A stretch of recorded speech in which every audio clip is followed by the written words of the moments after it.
তোর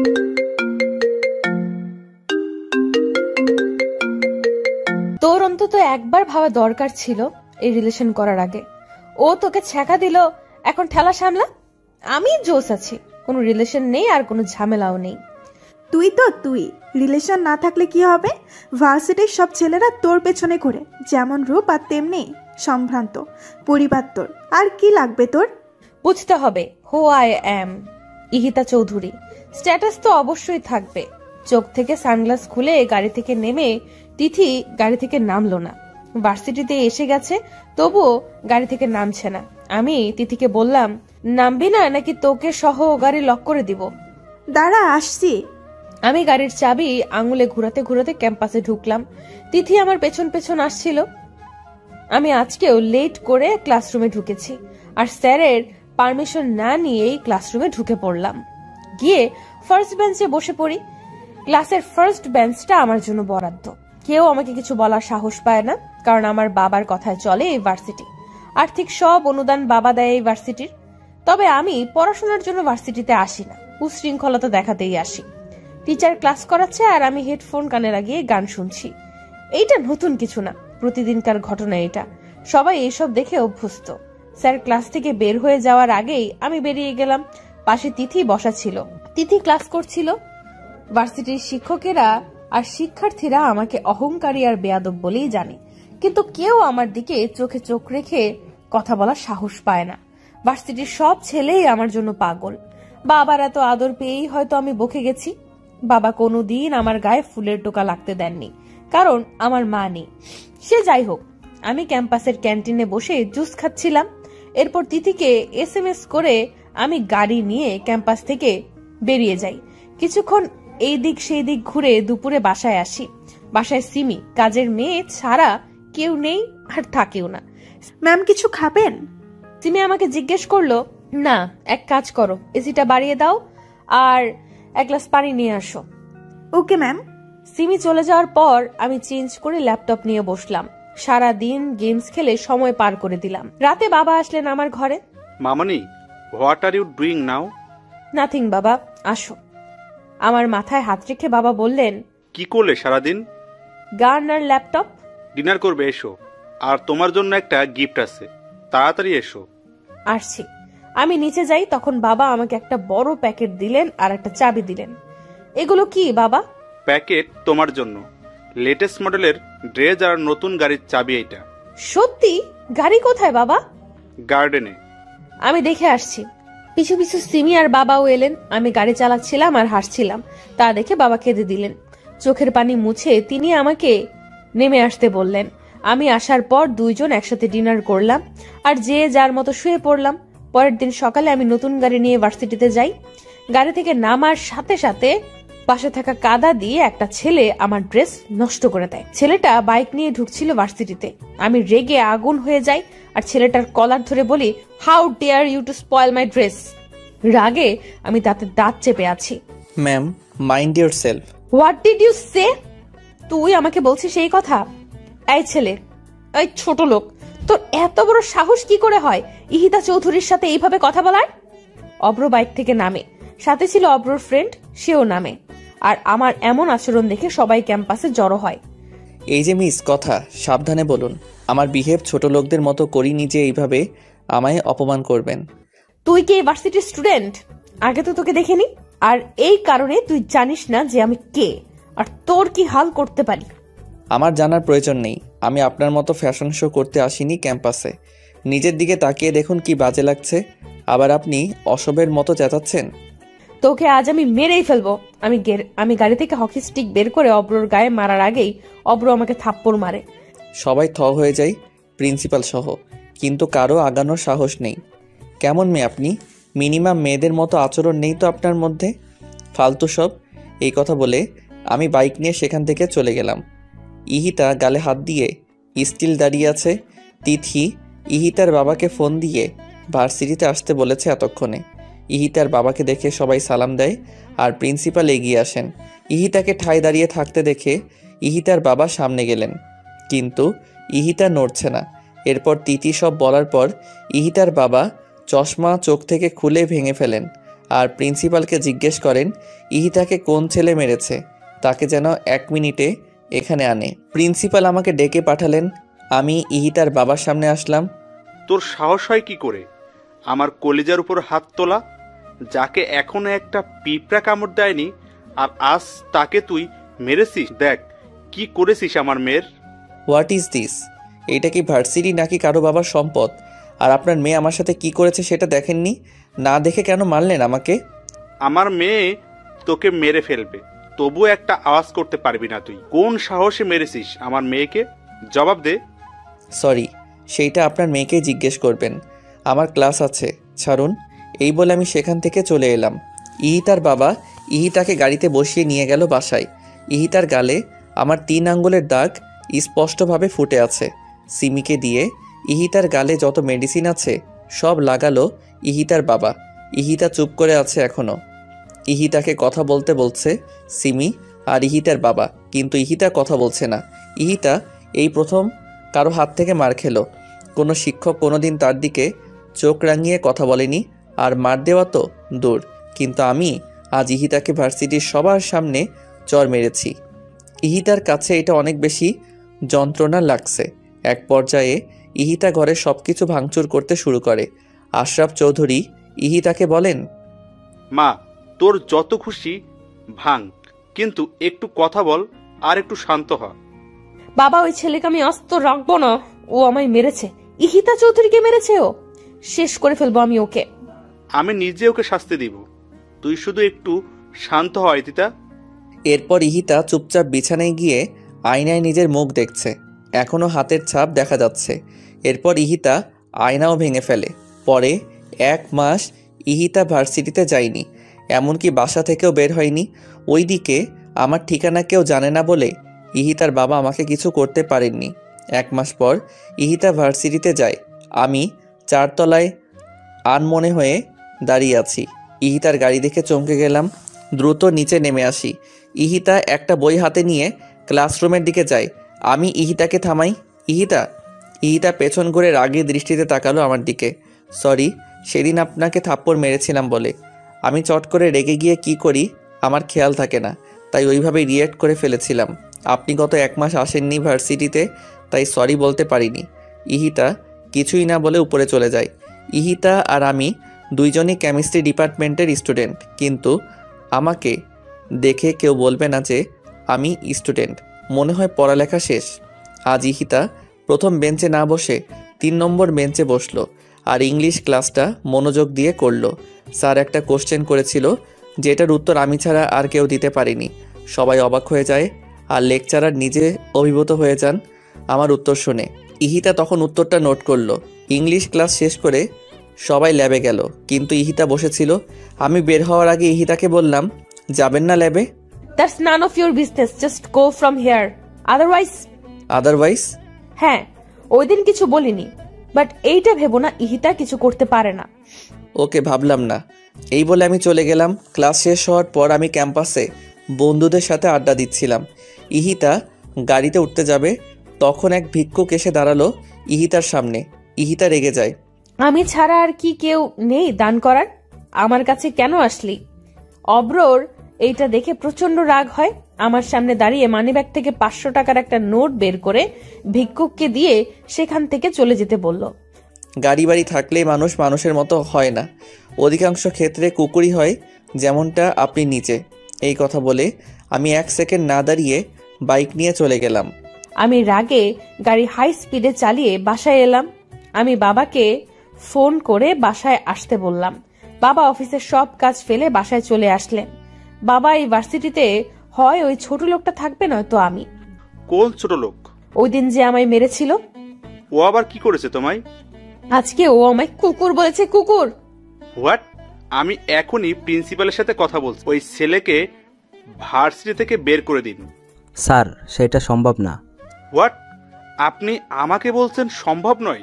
sorry sir, ছেলেটা অনেক মেধাবী আর আউটস্ট্যান্ডিং পার্সোনালিটি। ওর মতো ভার্সিটিতে সেকেন্ড কপি নাই।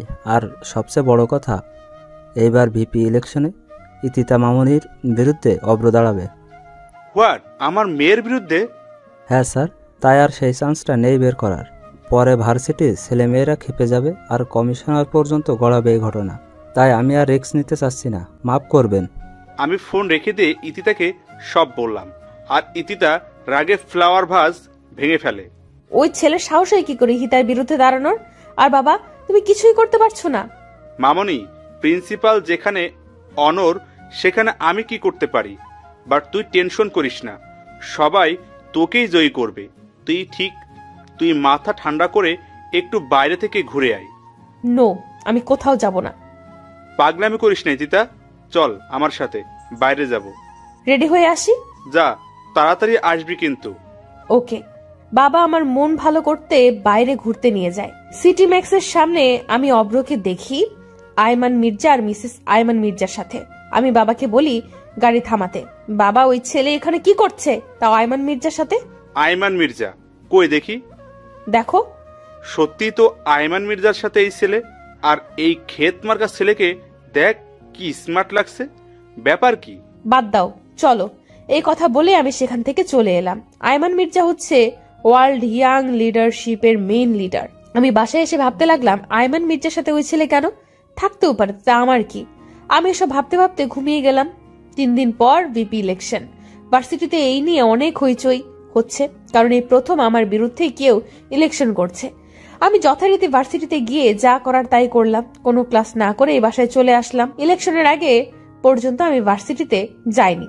আমি ভার্সিটিতে না গেলে অব্র ক্লাস না করে বাইরে বসে থাকে মন খারাপ করে। এই 2 দিন অব্র তাই করলো, কারণ আমি আসিনি। ইলেকশনের দিন আমি আসলাম ক্যাম্পাসে, নীল রঙের শার্ট আর বাদামি রঙের প্যান্ট পরে, চুলগুলো খোলা আর সানগ্লাস পরা। অব্র অনেকক্ষণ তাকিয়েছিল, তারপর চোখ সরিয়ে নিজের কাজ করলো।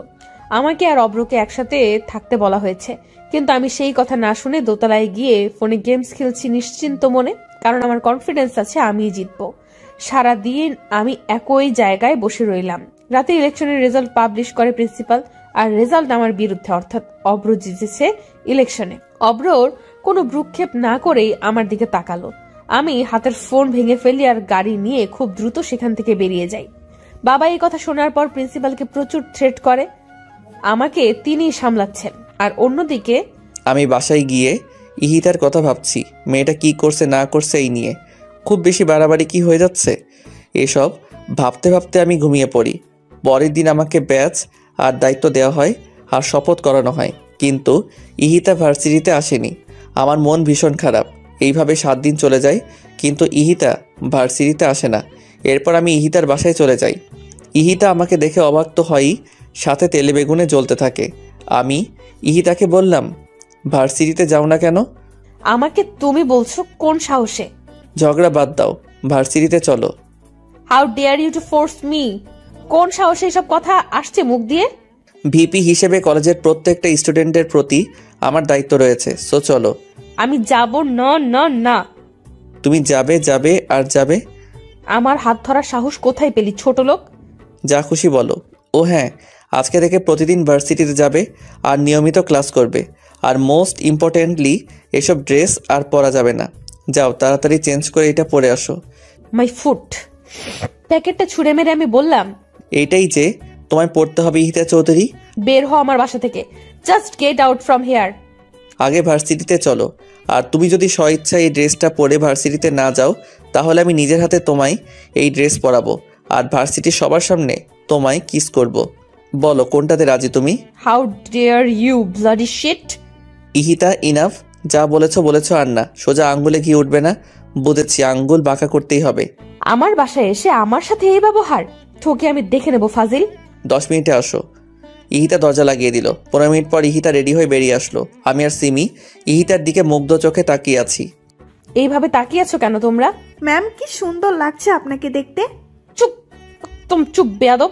যাও এখান থেকে। চলো। তোকে আমি দেখে নিব অব্র। দেখো, এখন চলো।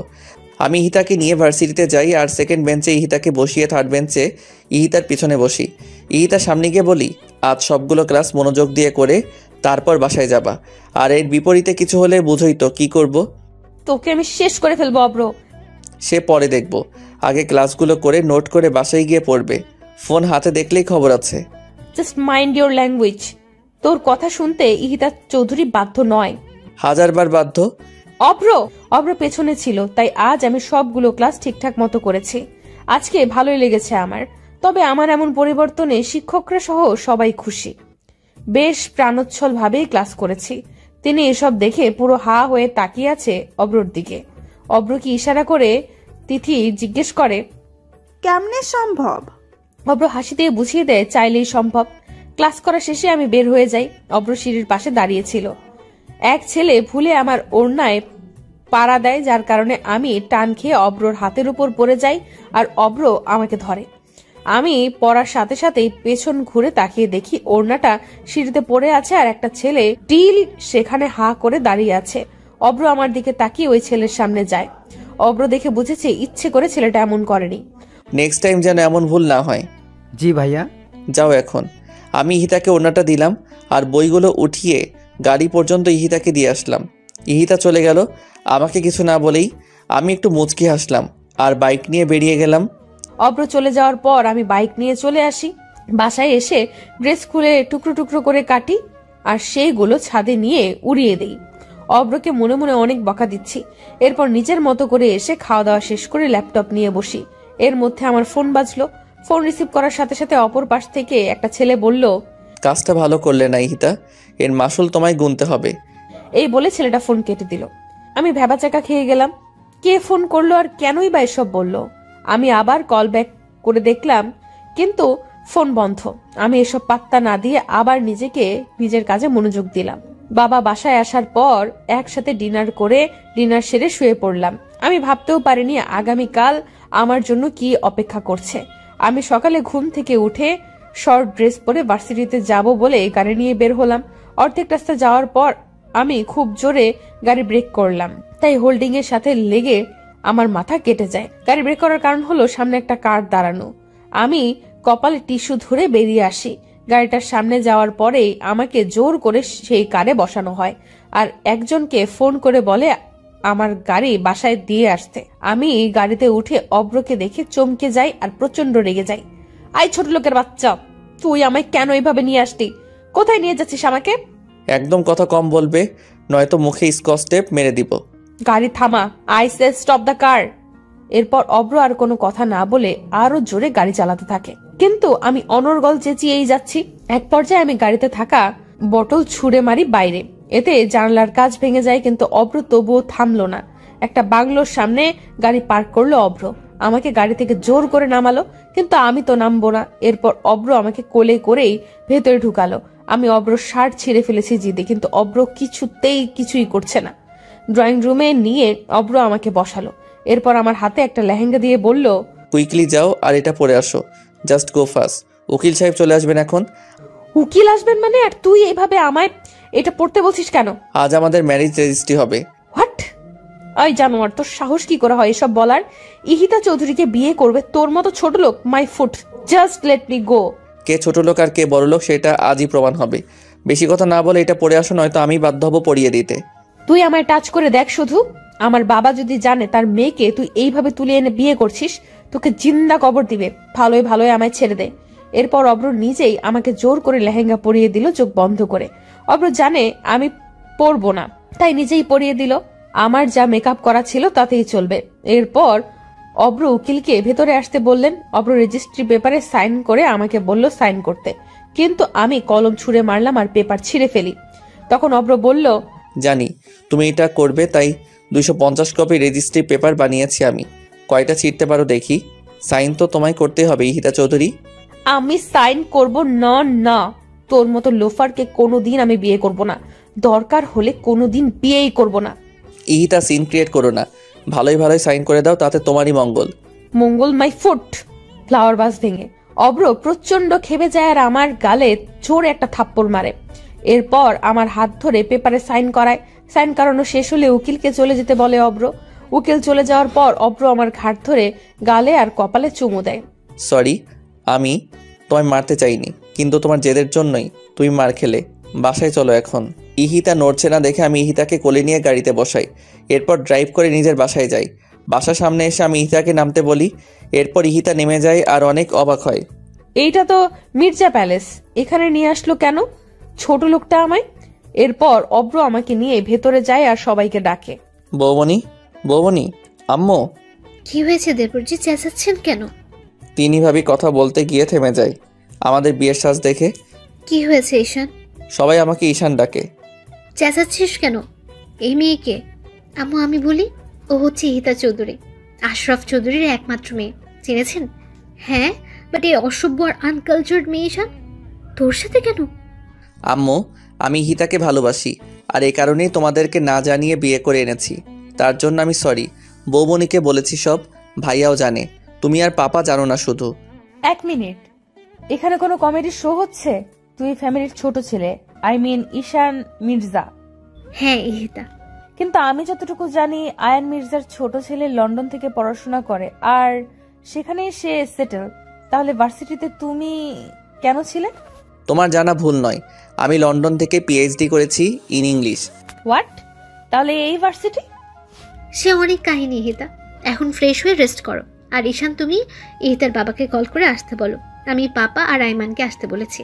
ঠিক আছে বৌমনি।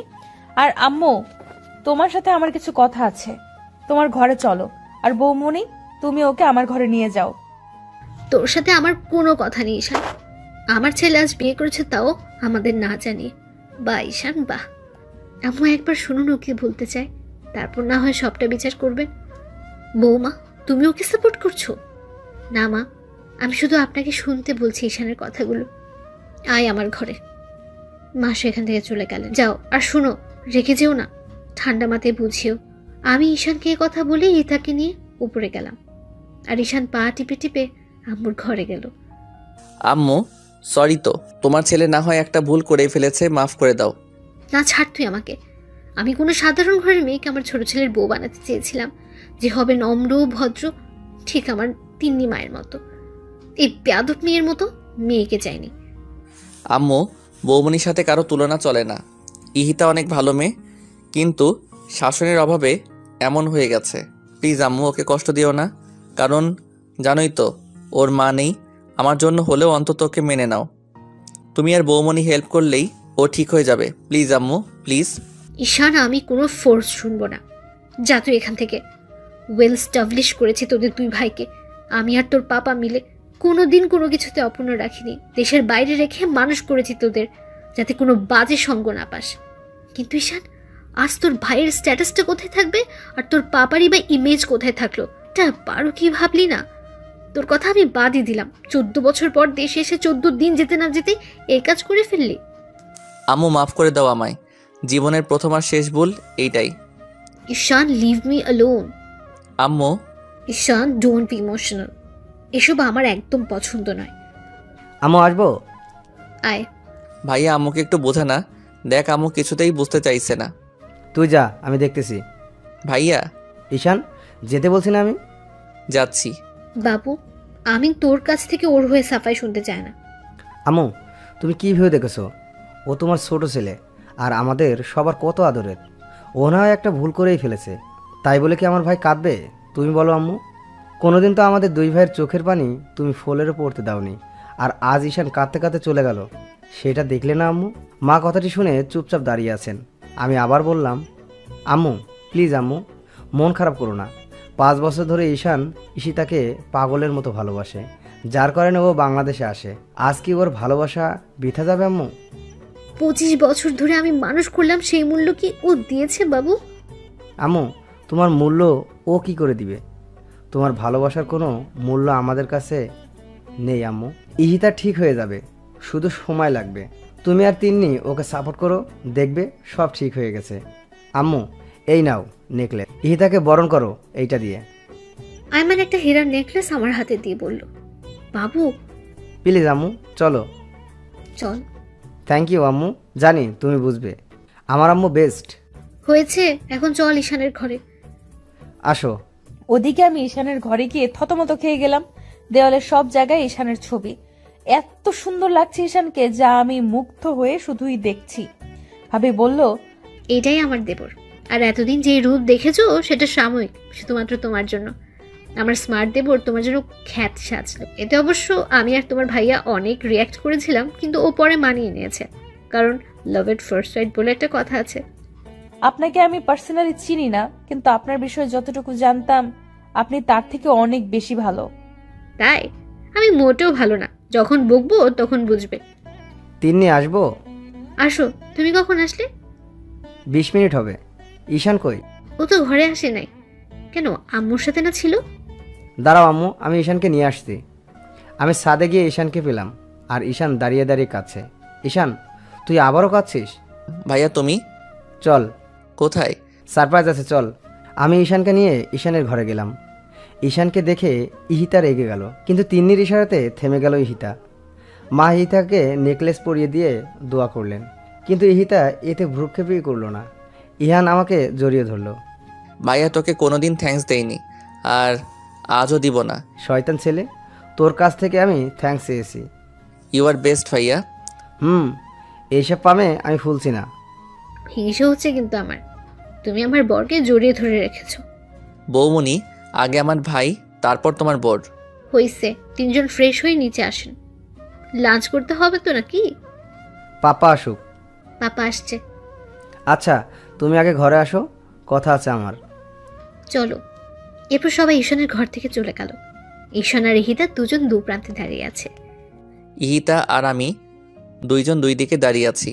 আমি ইহিতাকে বললাম, লাঞ্চ করবে? ফ্রেশ হয়ে এসো, আমি গেস্ট রুমে যাচ্ছি ফ্রেশ হতে। আমি বাসায় যাব এন্ড রাইট নাও। ইহিতা, যা বলেছি করো, বেশি কথা বলে আমাকে রাগিও না। ঈশানের আসল রূপ কিন্তু তুমি দেখোনি। আসল রূপ? I don't care who are you. আমি আমার জায়গায় থাকলেই হবে। বিকেলে আমি বাসায় চলে যাব। আগে তো দেখো ঘর থেকে বাগানে যেতে পারো কিনা, আর বাসা তো অনেক দূর। তোর মন তো নির্লজ্জ আমি খুব কম দেখেছি।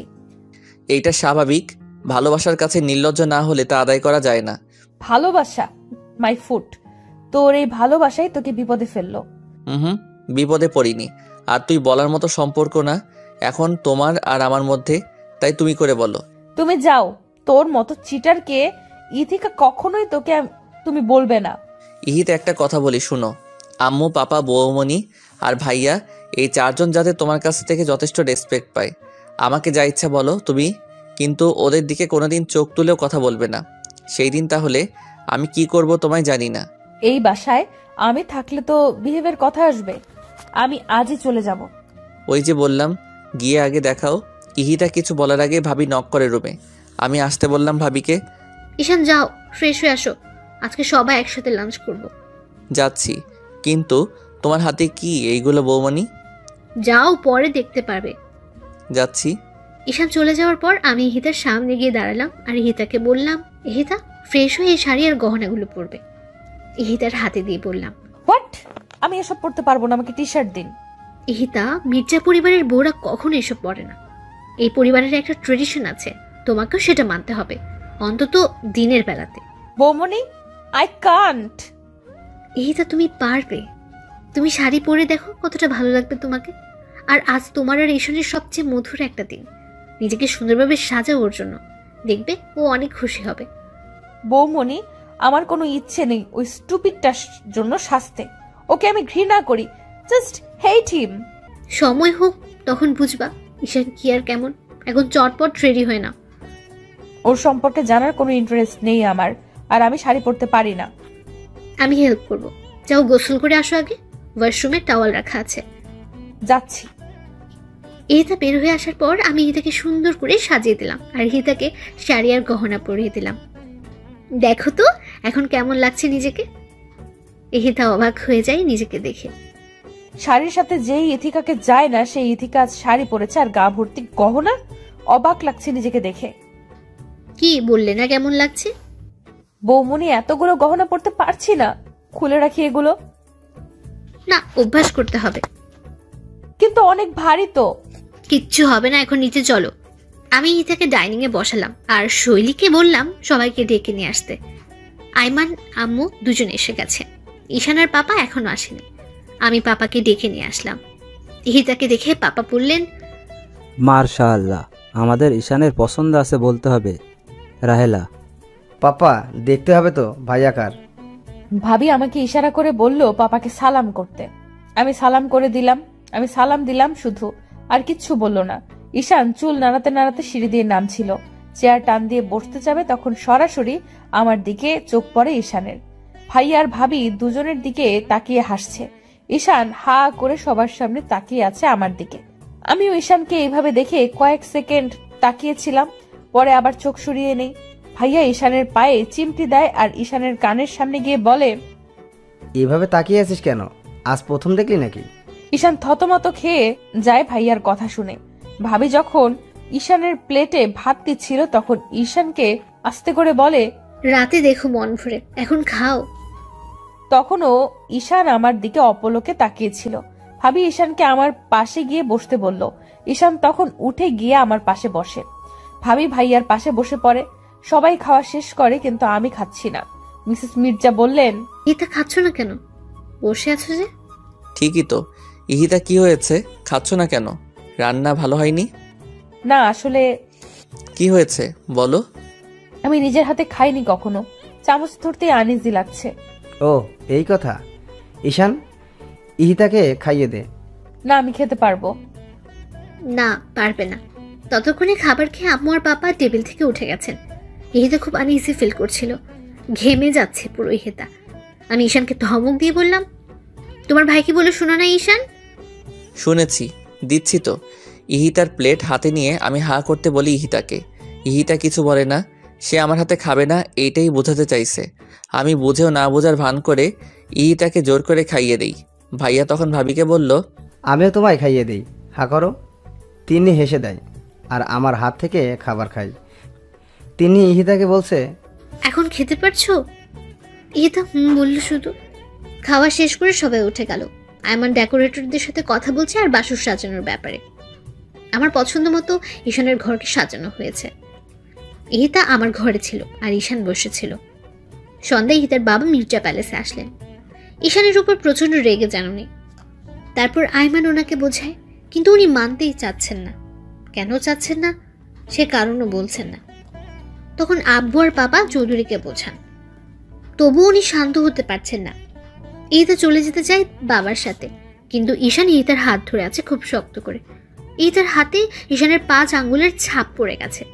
কোনোভাবেই ছাড়াতে পারছেন ইহিতা নিজেকে ঈশানের কাছ থেকে। ঈশান তখন চৌধুরীকে বলল, বাবা, ও এখন আমার স্ত্রী। আপনার থেকে বেশি অধিকার এখন আমার ওর উপর। আপনি মানুন বা না মানুন, ইহিতা কোথাও যাবে না। অব্র, তুমি কেন বুঝছো না? এটা সম্ভব নয়। কেন নয়? আমার কি অর্থ কম নাকি আমি অশিক্ষিত? এসবের কথা বলছি না আমি। আপনি যাই বলুন আর না বলুন, ইহিতা এখন আমার, আর ও আমার কাছেই থাকবে। ওকে, এখানে আমারও আর কিছু করার নেই, কিন্তু পরে আফসোস করো না যেন। ইহিতার বাবা কাঁদছিলেন তখন। কোনো আফসোস হবে না। আর আফসোস কেন হবে? ভালোবাসাকেই তো বিয়ে করেছি। দেখে রেখো ওকে। মির্জা সাহেব, দেখে রাখবেন আমার মেয়েটাকে, কখনো চুল পরিমাণ কষ্ট দেয়নি ওকে। আপনি চিন্তা করবেন না চৌধুরী সাহেব, আমরা আছি। এরপর ইহিতার বাবা চলে গেলেন। ইহিতা কাঁদছিল বাবার কান্না দেখে। ইহিতার চোখে পানি আমি এই প্রথম দেখলাম। আমি ইহিতার চোখের পানি মুছে দিলাম আর হাত ছেড়ে দিলাম। আমি ইহিতার হাত ছেড়ে দেই। ইহিতার ফর্সা হাত নীল রঙের হয়ে গেছে। আমি দেখে ভয় পেয়ে যাই। ভাবি মলম নিয়ে আসে তাড়াতাড়ি করে। আমি মলম লাগাতে যাব, তখন ইহিতা বলে, লাগবে না, ব্যথা পাইনি আমি। এই কথা বলে আমি উপরে চলে যাই। ঈশানও মলম নিয়ে পিছু পিছু আসে। আমি গেস্ট রুমে গিয়ে বসি আর চাদর খামচাচ্ছি জেদে। ঈশান এইটা দেখে বুঝতে পারলো আমি অনেক রেগে আছি। ঈশান আমার সামনে আসলো, আমার হাত টান দিয়ে নিজের পায়ের উপর রাখে। কি হচ্ছে কি? ইহিতা প্লিজ মলমটা লাগাতে দাও। আমি সরি, বুঝিনি এমন হয়ে যাবে। Don't touch, just leave me alone. Ihita please. No, I am all right. যা ইচ্ছে হয় আমাকে বলো, কিন্তু মলমটা লাগাতে দাও হাতে, নয়তো ব্যথা করবে আর ফুলে যাবে। যাক, তুই হ্যাপি হবি তো তখন। ইহিতা, এটা কি ধরনের কথা বলার স্টাইল? সরি, পারমিশন দানি আসার জন্য। আরে না বৌমনি, পারমিশন কিসের? বসো। এই ঘরে কেন তোমরা? তোমাদের ঘরে যাও। না, আমি এখানেই থাকবো, ওই ঘরে যাব না। ঈশান, বাইরে যাও তো, আর এটা দিয়ে যাও, আমি লাগিয়ে দিচ্ছি। কিন্তু বৌমনি। যাও। আচ্ছা যাচ্ছি। ঈশান চলে গেল। আমি ইহিতার পাশে বসে ইহিতার হাতে মলম লাগিয়ে দিচ্ছি আর ইহিতাকে বলছি, জানো ইহিতা, স্বামী হচ্ছে মেয়েদের শ্রেষ্ঠ অলংকার। না, একটা মেয়ের যখন বিয়ে হয় তার বেস্ট ফ্রেন্ড, বয়ফ্রেন্ড, রাগ অভিমানের সাথী সব যে স্বামী হয় সেটা জানো? না। যখন ওর আর আমার বিয়ে হয় তখন আমি কেবল ইন্টার পরীক্ষা দিয়েছি, আর ও তখন ইউরোপিয়ান 8টা কান্ট্রি লিডারশিপে, আর এখন ও তো পুরো ওয়ার্ল্ডেরই। তো বুঝতেই পারছো ওর আর আমার বয়সের গ্যাপটাও 8 বছরের। সে যাই হোক, যেদিন ওর আর আমার বিয়ে হলো সেদিন আমি ভয়ে কান্না করে দিয়েছিলাম এই বাড়িতে এসে। তখন আম্মু আর ও মিলে আমায় নর্মাল করলো। যখন ওর সাথে আমাকে ওর ঘরে নিয়ে আসলো তখন তো আমি যাবো না বলে একদম ফ্লোরে বসেছিলাম। এটা দেখে ঈশান আরও হাসছিল। ঈশান ওকে বারবার বলছিল, বৌমনি আসলে পিচ্ছি রে ভাইয়া। ও তখন আমার সামনে এসে বসে হাত ধরে বলে, আমি আছি তো, কিচ্ছু হবে না। এই 6টা বছরই কথা আমার কানেই বেজেছে শুধু। তখন ঈশান আর ইরাশা হচ্ছে ঈশানের কাজিন, আমায় ঘরে দিয়ে আসলো। ও ঘরে এসে আমাকে বলল, তিন্নি, যেদিন তোমার মাইন্ড সেট আপ হবে আর যেদিন আমায় ভয় পাবে না, ঠিক সেই দিনই তোমার কাছে অধিকার চাইব, এর আগে নয়। বিয়ের 1.5 বছর পর আমাদের নতুন করে পথ চলা শুরু হয়, আর এই 1.5 বছরে ও একবারও আমাকে স্পর্শ করেনি। কিন্তু এখন বুঝি কে অপরাধ করেছে আমি ওর কাছে। 1.5টা বছরও আমার সব কিছু সহ্য করেছে, এখন পাগলের মতোই ভালোবাসে। কি বুঝলে বলো তো, কেন আমি এই কথা বললাম তোমাকে জানো? না, আমি চাই তুমি যাতে এই ভুলটা না করো। হতে পারে তোমাদের বিয়েটা অস্বাভাবিকভাবে হয়েছে, কিন্তু এটা ভুলে যেও না, ঈশান শত হলেও তোমার সারা জীবনের সাথে, তোমার বন্ধু। বৌমনি, ওর নাম আমি শুনতে চাই না, প্লিজ ওর নাম বলো না। পরে আফসোস করো না হিতা। কখনোই না, ওর জন্য আফসোস আমি মরে গেলেও করব না। একদিন বুঝবে ঈশানকে, সেদিন খুব বেশি দূরে নয়। আর পাপা আম্মু বাসায় থাকে, তাই আমি চাই অন্তত সবার সামনে তুমি ওর সাথে ভালো ব্যবহার করো, ওর সাথে ঘুমাও। ইম্পসিবল বৌমনি। হিতা, এই পরিবারের একটা সম্মান আছে। একটু ভুলের জন্য পাপা কথা শুনবে, ও কথা শুনবে, ঈশান কথা শুনবে, সেটা কি ভালো হবে বলো? তাহলে আমাকে কি ওই স্টুপিডটার সাথে ঘুমাতে হবে? হ্যাঁ হিতা, সেটা তুমি না চাইলেও করতে হবে, কিচ্ছু করার নেই। বৌমনি, আমি পারবো না। চলো আমার সাথে। আমি ইতাকে হাত ধরে ঈশানের ঘরে নিয়ে যাই। ঈশান তখন ব্যালকনিতে দাঁড়িয়ে বাইরে দেখছিল। আমি ঈশানকে ডাকি, ঈশান এসে দাঁড়ায় আমার সামনে। আমি ইতার হাত ঈশানের হাতের উপর রেখে বলি, সারা জীবন দেখে রাখতে পারবে তো? পারবো। Have a nice moment, bye. এই কথা বলে আমি চলে গেলাম দরজা লক করে দিয়ে। আমি তখনই একটানে ঈশানের হাতের উপর থেকে আমার হাত সরিয়ে দূরে দাঁড়ালাম। ইহিতা, চিন্তা করো না, আমি কাপুরুষ নই যে তোমায় ছুবো তোমার অনুমতি ছাড়া। ইহিতা কিছু বলল না। ইহিতা বসো, আজকে তোমায় কিছু কথা বলি। না, আমি কিছু শুনতে চাই না তোর মুখ থেকে। শোনা যে দরকার তোমার, বোরিং কিছু বলবো না। এরপর ইহিতা ড্রেসিং টেবিলের সামনে টুলে বসলো, আর আমি ইহিতার বিপরীতে সোফায় বসলাম, দূরত্ব কয়েক হাতের।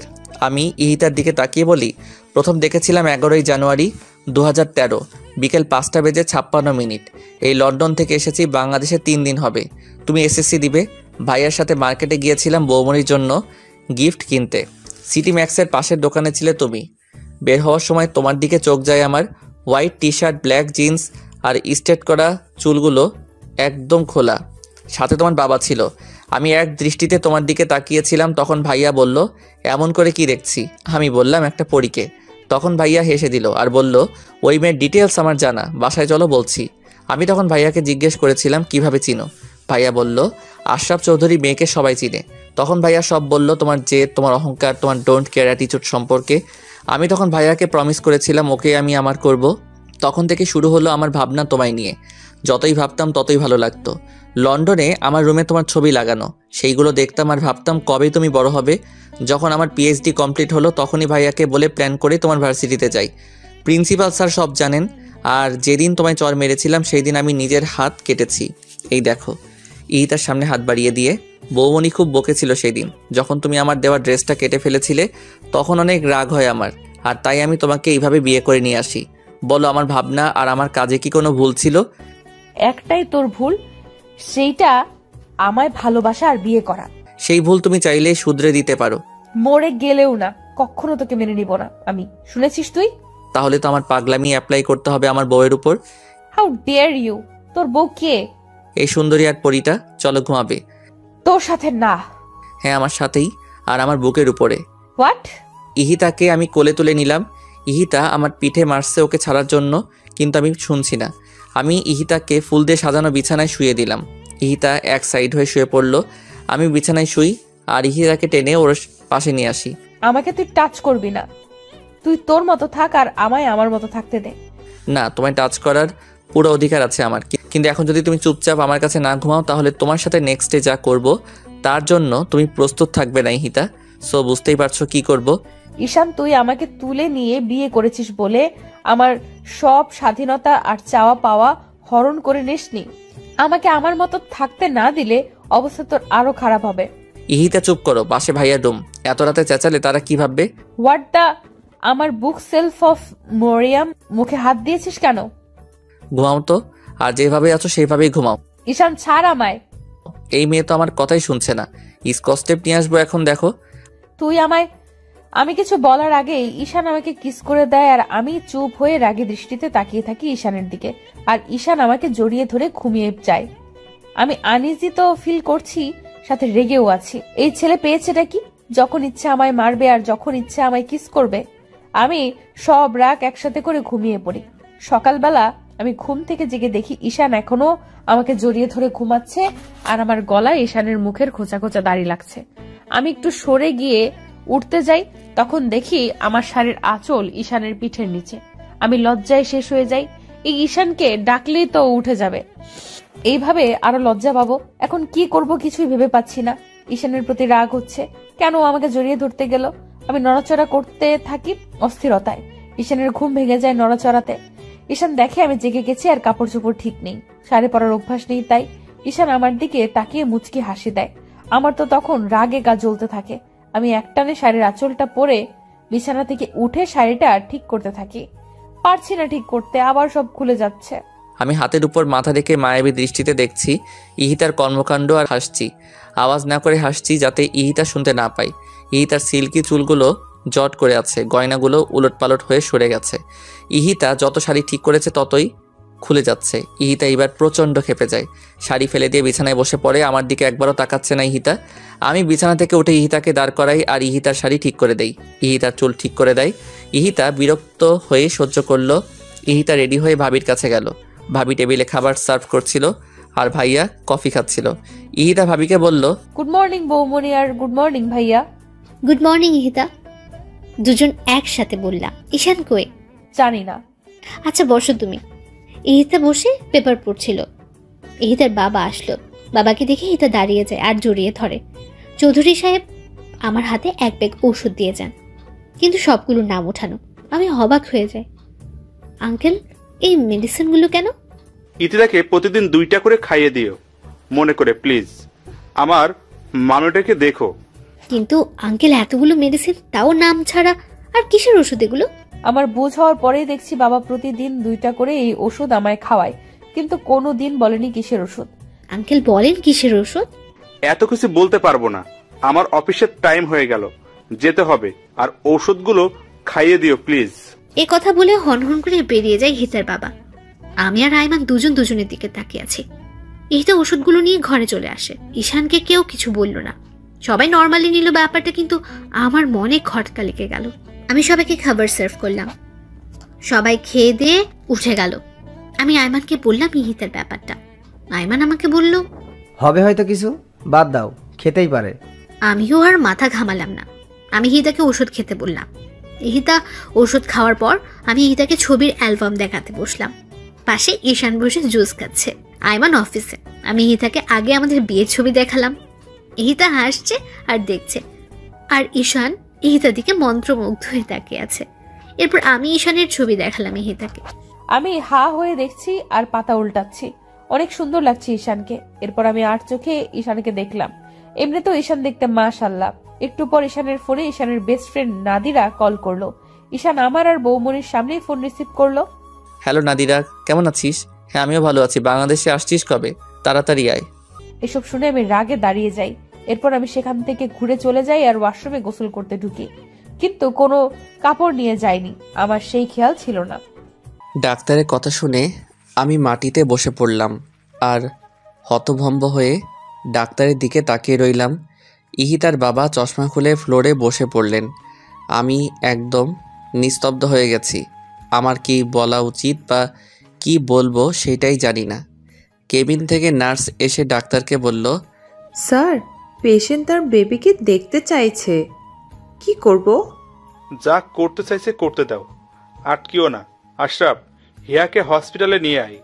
ভাইয়া খুব দ্রুত বাসায় ফোন করলো আর আম্মুকে বলল হিয়াকে নিয়ে ইমিডিয়েট হসপিটালে আসতে। ভাইয়া আমাকে উঠিয়ে কেবিনে নিয়ে গেল। আমি এক দৃষ্টিতে তাকিয়ে আছি ইহিতার দিকে। চোখগুলো লাল রঙের হয়ে গেছে। ইহিতার চোখ থেকে ঝর্ণা বইছে। কে কাকে কি বলবে কিছু বুঝতে পারছি না কেউ। ইহিতা আমার হাতের উপর হাত রাখলো। হিয়ার আব্বু, এই হিয়ার আব্বু, কথা বলবে না হিয়ার আম্মুর সাথে? কথাগুলো বলতে গিয়ে ইহিতার গলা ধরে আসছিল। আমি এখনো কিছু বলছি না, শুধু তাকিয়ে আছি। হিয়ার আব্বু শোনো, আমার হিয়াকে দেখো কিন্তু। তুমি তোমার খেয়াল রেখো আর কখনো আমায় মনে করে কেঁদো না কিন্তু। হিয়াকে সর্বোচ্চ দিয়ে ভালোবেসো। আমি থাকবো না তো কি হয়েছে, হিয়া তো আছে। একটা বিয়ে করো আমার ছোট্ট হিয়ার জন্য। আর শোনো, তাকে ভালোবেসো অনেক। আর একটা অনুরোধ রাখবে। ইহিতা, তুমি এসব কি বলছো? কিচ্ছু হবে না তোমার, আমরা আসি না। ভাইয়া ও কথা বলছে না কেন? ভাইয়া ওকে কথা বলতে বলেন। ও কি একটা বার আমায় জড়িয়ে ধরবে না? ও এভাবে তাকিয়ে আছে কেন আমার দিকে? ও হিয়ার আব্বু, কথা বলো না একটু। হিয়ার আব্বু। ঈশান, এই ঈশান, ভাই ঈশান, ভাই আমার, একটাবার কথা বল। এইভাবে চুপ করে থাকিস না। দেখ, ইহিতা কাঁদছে, তোর ইহিতা কাঁদছে। একটাবার ওর সাথে কথা বল। এইভাবে চুপ করে থাকিস না। একা আমায় রেখে চলে যাবে? হিয়াকে রেখে চলে যাবে? আমার ভালোবাসা তোমার কাছে কিছুই ছিল না? হিয়ার আব্বু, একটা বার আমায় জড়িয়ে ধরো, একটা বার। ইহিতা উঠতে চেষ্টা করলো। ভাইয়া ইহিতাকে উঠিয়ে দেয়। ইহিতা আমাকে জড়িয়ে ধরল। আমিও ইহিতাকে পাগলের মতো জাপটে ধরে আছি।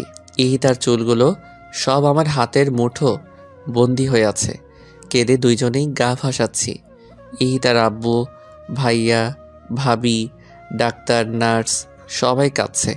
ভাবি সামনে আগানোর সাহস পাচ্ছে না। এরই মাঝে বাবা মা হিয়াকে নিয়ে কেবিনে ঢুকলো। হিয়া কাঁদছে অনেক। হিয়ার কান্নার আওয়াজ শুনে ইহিতা হিয়ার দিকে তাকায় আর খুব দ্রুত হিয়াকে কোলে নেয়। ইহিতা হিয়াকে কোলে নেওয়ার পর হিয়া একদম চুপ হয়ে যায় আর ইহিতার দিকে ফ্যালফ্যাল করে তাকিয়ে থাকে। ইহিতা বুকের সাথে মিশিয়ে ফেলে হিয়াকে। আমি ইহিতাকে ছাড়ছি না।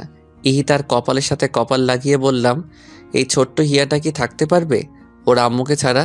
ও হিয়ার আম্মু, তুমি প্লিজ কোথাও যেও না হিয়াকে আর আমাকে ছেড়ে। আমি বেঁচে থেকেও যে মরে যাব। ইহিতা সোনা, প্লিজ তুমি যেও না কোথাও। আমি পারবো না তোমাকে ছাড়া থাকতে। আমি কিভাবে থাকবো তোমাদের ছাড়া? আমি মরতে চাই না, আমি মরতে চাই না। ইহিতা, আমি তোমায় কোথাও যেতে দিব না, কোথাও না। তুমি আমার আর আমার কাছেই থাকবে। ইহিতা, আমায় একা করে দিও না। আমি পাগল হয়ে যাব ইহিতা, পাগল হয়ে যাব। হিয়ার আব্বু, আমার হিয়াকে দেখো আর ওকে কখনো কষ্ট দিও না। ওর জন্য একটা মা এনে দিও। চুপ করো তুমি। আমার ইহিতার কিচ্ছু হবে না, কিচ্ছু না। বাবা, আমাকে মাফ করে দিও। এতদিন অনেক অন্যায় করেছি। তুমি নিজের খেয়াল রেখো, হিয়ার সাথে থেকো। আর ওর জন্য একটা মিষ্টি মেয়েকে এনে দিও। আর ভাইয়া, বৌমনি, হিয়াকে দেখো। আর আমার এই পাগলটাকেও দেখো, আমার বাবাকেও দেখো। আম্মু, আব্বু, আমায় মাফ করে দিও। অনেক বেয়াদবি করেছি তোমাদের সাথে, মাফ করে দিও। আর তোমাদের হিয়াকে দেখে রেখো। আমার সবচেয়ে প্রিয় জিনিস দুটো রেখে যাচ্ছে, আমার ঈশান আর হিয়া। ওদের অযত্ন করো না। কেউ কিছু বলতে পারছে না, শুধু কাঁদছে। নার্সরা সবাই বেরিয়ে গেছে এই দৃশ্য সইতে না পেরে। মায়ের কোলে সন্তান রেখে মা মারা যাচ্ছে, এর থেকে দুর্ভাগা হয়তো এই দুনিয়ার কেউ নেই। আমি ঈশানকে ছেড়ে দিয়ে হিয়াকে ঈশানের কোলে দিলাম। কাঁদবে না একদম। আর ঠিক মতো খাওয়া দাওয়া করবে। হিয়াকে খাওয়াবে, গোসল করাবে, খেলবে ওর সাথে। সব দায়িত্ব তোমায় দিয়ে গেলাম, কিন্তু কোনো দায়িত্ব নিতে যদি ভুল করেছো তো দেখো। আমি কেমনে থাকবো ইহিতা? আমায় নিয়ে যাও না তোমার সাথে। তোমায় ছাড়া আমি কেমনে থাকবো বলো ইহিতা, বলো। তুমি কেন বুঝছো না ইহিতা ছাড়া? ঈশান আমার কথা শেষ করার আগেই ইহিতা আমার বুকের উপর মাথা কাত করে দেয় আর হিয়ার উপর এক হাত ফেলে দেয়। আমার তখন বুক ধুক করে ওঠে, আমার হাত কাঁপছে। ভাইয়া হিয়াকে নেয় আমার কাছ থেকে আর আমি ইহিতার মাথা নাড়িয়ে দেখি ইহিতা কথা বলছে না। আমি ইহিতার গাল ধরে বলি, ইহিতা, এই হিয়ার আম্মু, কোথায় গেলা তুমি? এই ইহিতা, ইহিতা। ইহিতার বাবা চুপ হয়ে যায় আর ডাক্তার আমাকে সরিয়ে দেয় ইহিতার সামনে থেকে। ভাবি সেন্সলেস হয়ে যায়। ভাইয়া হিয়াকে সিমির কাছে দিয়ে ভাবির জ্ঞান ফিরালো। ভাবি তখন ভাইয়াকে জড়িয়ে ধরে হাউমাউ করে কেঁদে দেয়। ইহিতার মুখের দিকে তাকিয়ে আছি আমি। হিয়া অনেক কান্না করছে। হিয়ার কান্না কেউ থামাতে পারছে না। আমি তখন হিয়াকে কোলে নেই। হিয়াকে কোলে নিয়ে আমি ইহিতার লাশের সামনে যাই। হিয়া তখন ইহিতার জামা ধরে টানাটানি করছিল, কিন্তু ইহিতার নির্জীব শরীর আর তার আদরের মেয়ের ছোঁয়া বুঝতে পারছে না। আমি হিয়াকে বুকে জড়িয়ে নিয়ে শুধু কাঁদছি। সামনে ইহিতার মায়াভরা মুখটি চোখ বন্ধ করে রেখেছে সারা জীবনের জন্য। ইহিতার বাবা কিছু বলছে না। ডাক্তার সাগর ইহিতার বাবাকে সামলাচ্ছেন। ভাইয়া ভাবি আমার কাছে এসে দাঁড়ায়। ভাবি হিয়াকে আমার কোল থেকে নেয়। ভাইয়াকে জড়িয়ে ধরে হাউমাউ করে কেঁদে দেয় আমি। ভাইয়ারে আমি থাকবো কিভাবে এই মায়াপরীকে ছাড়া? আমার হিয়া থাকবে কিভাবে? ও এইভাবে আমাদের দুইজনকে একা ছেড়ে চলে গেল কেন? ভাইয়া কথা বলো। আর কখনোই তো ও আমায় বলবে না খাইয়ে দাও, বলবে না দুষ্টামি করো না। ভাইয়া আমার বুকটা যে ফেটে যাচ্ছে রে ভাইয়া। ইহিদাকে এনে দাও ভাইয়া, এনে দাও। আমি মরে যাবো ওকে ছাড়া। ভাই তুই কাঁদিস না। তুই এইভাবে ভেঙে পড়লে হিয়ার আম্মুকে কে দেখবে বল? এখন তোর উপরে দায়িত্ব কত তুই জানিস না। শক্ত কর নিজেকে। ভাইয়া আমি ইহিতাকে ছাড়া থাকতে পারবো না। ভাইয়া এনে দাও ওকে। ভাইয়াও কাঁদছে, কিন্তু কি বলবে? ভাবি করিডোরে দাঁড়াই হিয়াকে নিয়ে। মা বাবাও ভাবির পাশে বসে কাঁদছে। 1 ঘন্টার মধ্যে ইহিতাকে দাফন করা হলো। আমি হাতে মাটি লাগা থাকা অবস্থায় হিয়াকে নিয়ে কবরের সামনে বসে পড়লাম আর চোখের পানি দিয়ে কবর ভিজাচ্ছি। হিয়াও চিৎকার করে কাঁদছে। আমি কোনো কথা বলছি না, শুধু হিয়ার দিকে তাকিয়ে আছি। আম্মু দেখ না, তোর আম্মু কি শান্তিতে ঘুমাচ্ছে তোকে আর আমাকে ছেড়ে? বলতো আম্মু, তুই কি থাকতে পারবি তোর আম্মুকে ছাড়া? ভাইয়া পাশে দাঁড়িয়ে কান্না করছে, সাথে বাবা আর আঙ্কেল। আমি হিয়াকে বলছি, জানো হিয়া, তোমার আম্মু কখনো অন্ধকারে থাকতে পারতো না। আজ দেখো ও নিজেই অন্ধকার হয়ে গেছে। ও ভয় পেলেই আমার টি শার্ট ছিঁড়ে ফেলতো টান দিয়ে, কিন্তু এখন কে ছিঁড়বে? আমি ওর এত স্মৃতি নিয়ে কিভাবে বাঁচবো বলো না হিয়া আম্মু? বাবা আর ভাইয়া আমাকে ওঠালো। বাড়ির গার্ডেনেই কবর দেওয়া হয়েছে ইহিতাকে। আমি উঠবো না। ভাইয়া জোর করে উঠালো আমাকে। ভাবির কোলে দিল হিয়াকে। ভাইয়া ভাবিকে বলল হিয়াকে খাবার খাওয়াতে। ভাইয়া আমাকে নিয়ে গেস্ট রুমে গেল, কারণ বেডরুমে গেলেই আবার পাগলামি শুরু করব ইহিতার সব কিছু দেখে। ভাইয়া নিজেই আমাকে ফ্রেশ করিয়ে দিল। এই অবস্থায় কে কাকে দেখবে? কিন্তু ভাইয়া আর ভাবি শক্ত হাতে সব সামলাচ্ছে। রাত যত বাড়ছে আমার কান্নার আওয়াজ তত জোরেই শোনা যাচ্ছে। দরজার বাইরে দাঁড়িয়ে সবাই কাঁদছে, কিন্তু কেউ আমাকে সান্ত্বনা দেওয়ার সাহস পাচ্ছে না। আমি এখনও বেডরুমে যাইনি। মাটিতে শুয়ে শুয়ে শুধু কাঁদছি। সারাদিনে কেউ কিছু খায়নি। আমার চোখে চোখ রেখে কেউ কিছু বলতে পারছে না। বারবার ইহিতার কথা কানে বাজছে। বেয়াদব, স্টুপিড, ছোট লোক। ইহিতার বিভিন্ন ভঙ্গিতে কথা বলা এখন আমাকে আরও কষ্ট দিচ্ছে। রাতে আমাকে জড়িয়ে ধরে ঘুমানো, এসব এখন সবই স্মৃতি আমার কাছে। আমি আর পারছি না এভাবে থাকতে। কষ্টের মধ্যেই শেষ হয়ে যাচ্ছি। আমার সামনে থাকা একটা ছুরি হাতে নেই আমি। ভাইয়া আর বাবা দৌড়ে এসে আটকায় আমাকে। আমি আব্বুকে জড়িয়ে ধরে বলি, পাপা আমি এভাবে বেঁচে থেকে কি করব পাপা? পাপা আমি পারবো না এভাবে বেঁচে থাকতে। আমার ইহিতাকে এনে দাও তোমরা। আমি মরে যাব পাপা, আমি মরে যাব। আব্বু তুই না আমার লক্ষ্মী ছেলে, আমার দাদু ভাইকে কে দেখবে তুই এমন করলে? আব্বু পাগলামি করিস না। ইহান কেঁদো না, নিজেকে শক্ত করো। এইটাই হওয়ার ছিল। ভাই তুই না আমার ভাই। ঈশান মির্জাকে এইভাবে মানায় না। আমার ভাই সবসময় হাসি খুশি থাকবে। সেই ভাইকে আমি দেখতে চাই, অন্তত আমাদের হিয়া মামুনির জন্য। ঈশান দেখো হিয়া কিভাবে তাকিয়ে আছে তোমার দিকে। তুমি এই পাগলামো করলে এই মেয়েটাকে কে দেখবে? ঈশান হিয়াকে কোলে নিয়ে বিছানায় বসে পড়ল। আমি ঈশানের জন্য ভাত নিয়ে আসলাম। ঈশানকে জোর করে খাইয়ে দিলাম, কিন্তু নিজে কিছুই খেতে পারছি না। বাকিরাও কেউ কিছুই খায়নি। এভাবে কেটে গেল 8টা মাস। হিয়া এখন বসতে পারে আর একদমই হিতার মতো হয়েছে দেখতে। ঈশান আগের থেকে অনেক শান্ত হয়ে গেছে, কিন্তু ঈশানের কষ্টের সাক্ষী হয়ে থাকে প্রতিটা রাত। বাবা ঈশানকে কাজে ব্যস্ত রাখতে চান যাতে ঈশান ইহিতাকে ভুলতে পারে, তাই তিনি সমস্ত ব্যবসা ঈশানের উপর দিয়ে দিলেন। ইহিতার বাবা ঈশানদের সাথেই থাকেন, যদিও তিনি থাকতে চাননি, কিন্তু সবার জোড়াজুড়িতে থাকতে হয়েছে। আমি আর সিমি মিলে হিয়াকে দেখে রাখি। এখন সবাই মেনে নিয়েছে সব কিছুই, শুধুমাত্র হিয়ার দিকে তাকিয়ে। ঈশান আর এখন প্রকাশ্যে কাঁদে না। ইহিতা মারা যাবার 5 মাস পর্যন্ত ঈশান নিজের ঘরে যায়নি, কিন্তু এখন হিয়াকে নিয়ে ঈশান ইহিতা আর ওর বেডরুমে থাকে। সারাদিন অফিস করে রাতে ফিরে যখন হিয়ার মায়াবী মুখটা দেখে তখন ঈশান সব ভুলে যায় আর ফ্রেশ না হয়ে মেয়ের সাথে খেলতে শুরু করে। তখন আমি এসে ঈশানকে বকা দেই আর তখন ঈশান ফ্রেশ হতে যায়। কিন্তু একটা রাত ঈশান ঘুমোতে পারে না, শুধুই ছটফট করে। ঈশান এর মাঝে হিয়াকে নিয়ে পার্মানেন্টলি লন্ডন যেতে চেয়েছিল, কিন্তু আমরাই যেতে দেইনি। এখন সবাই নতুন করে ঈশানের জীবন সাজিয়ে দিতে চাইছে, কিন্তু ঈশানকে কেউ কিছুই জানায়নি।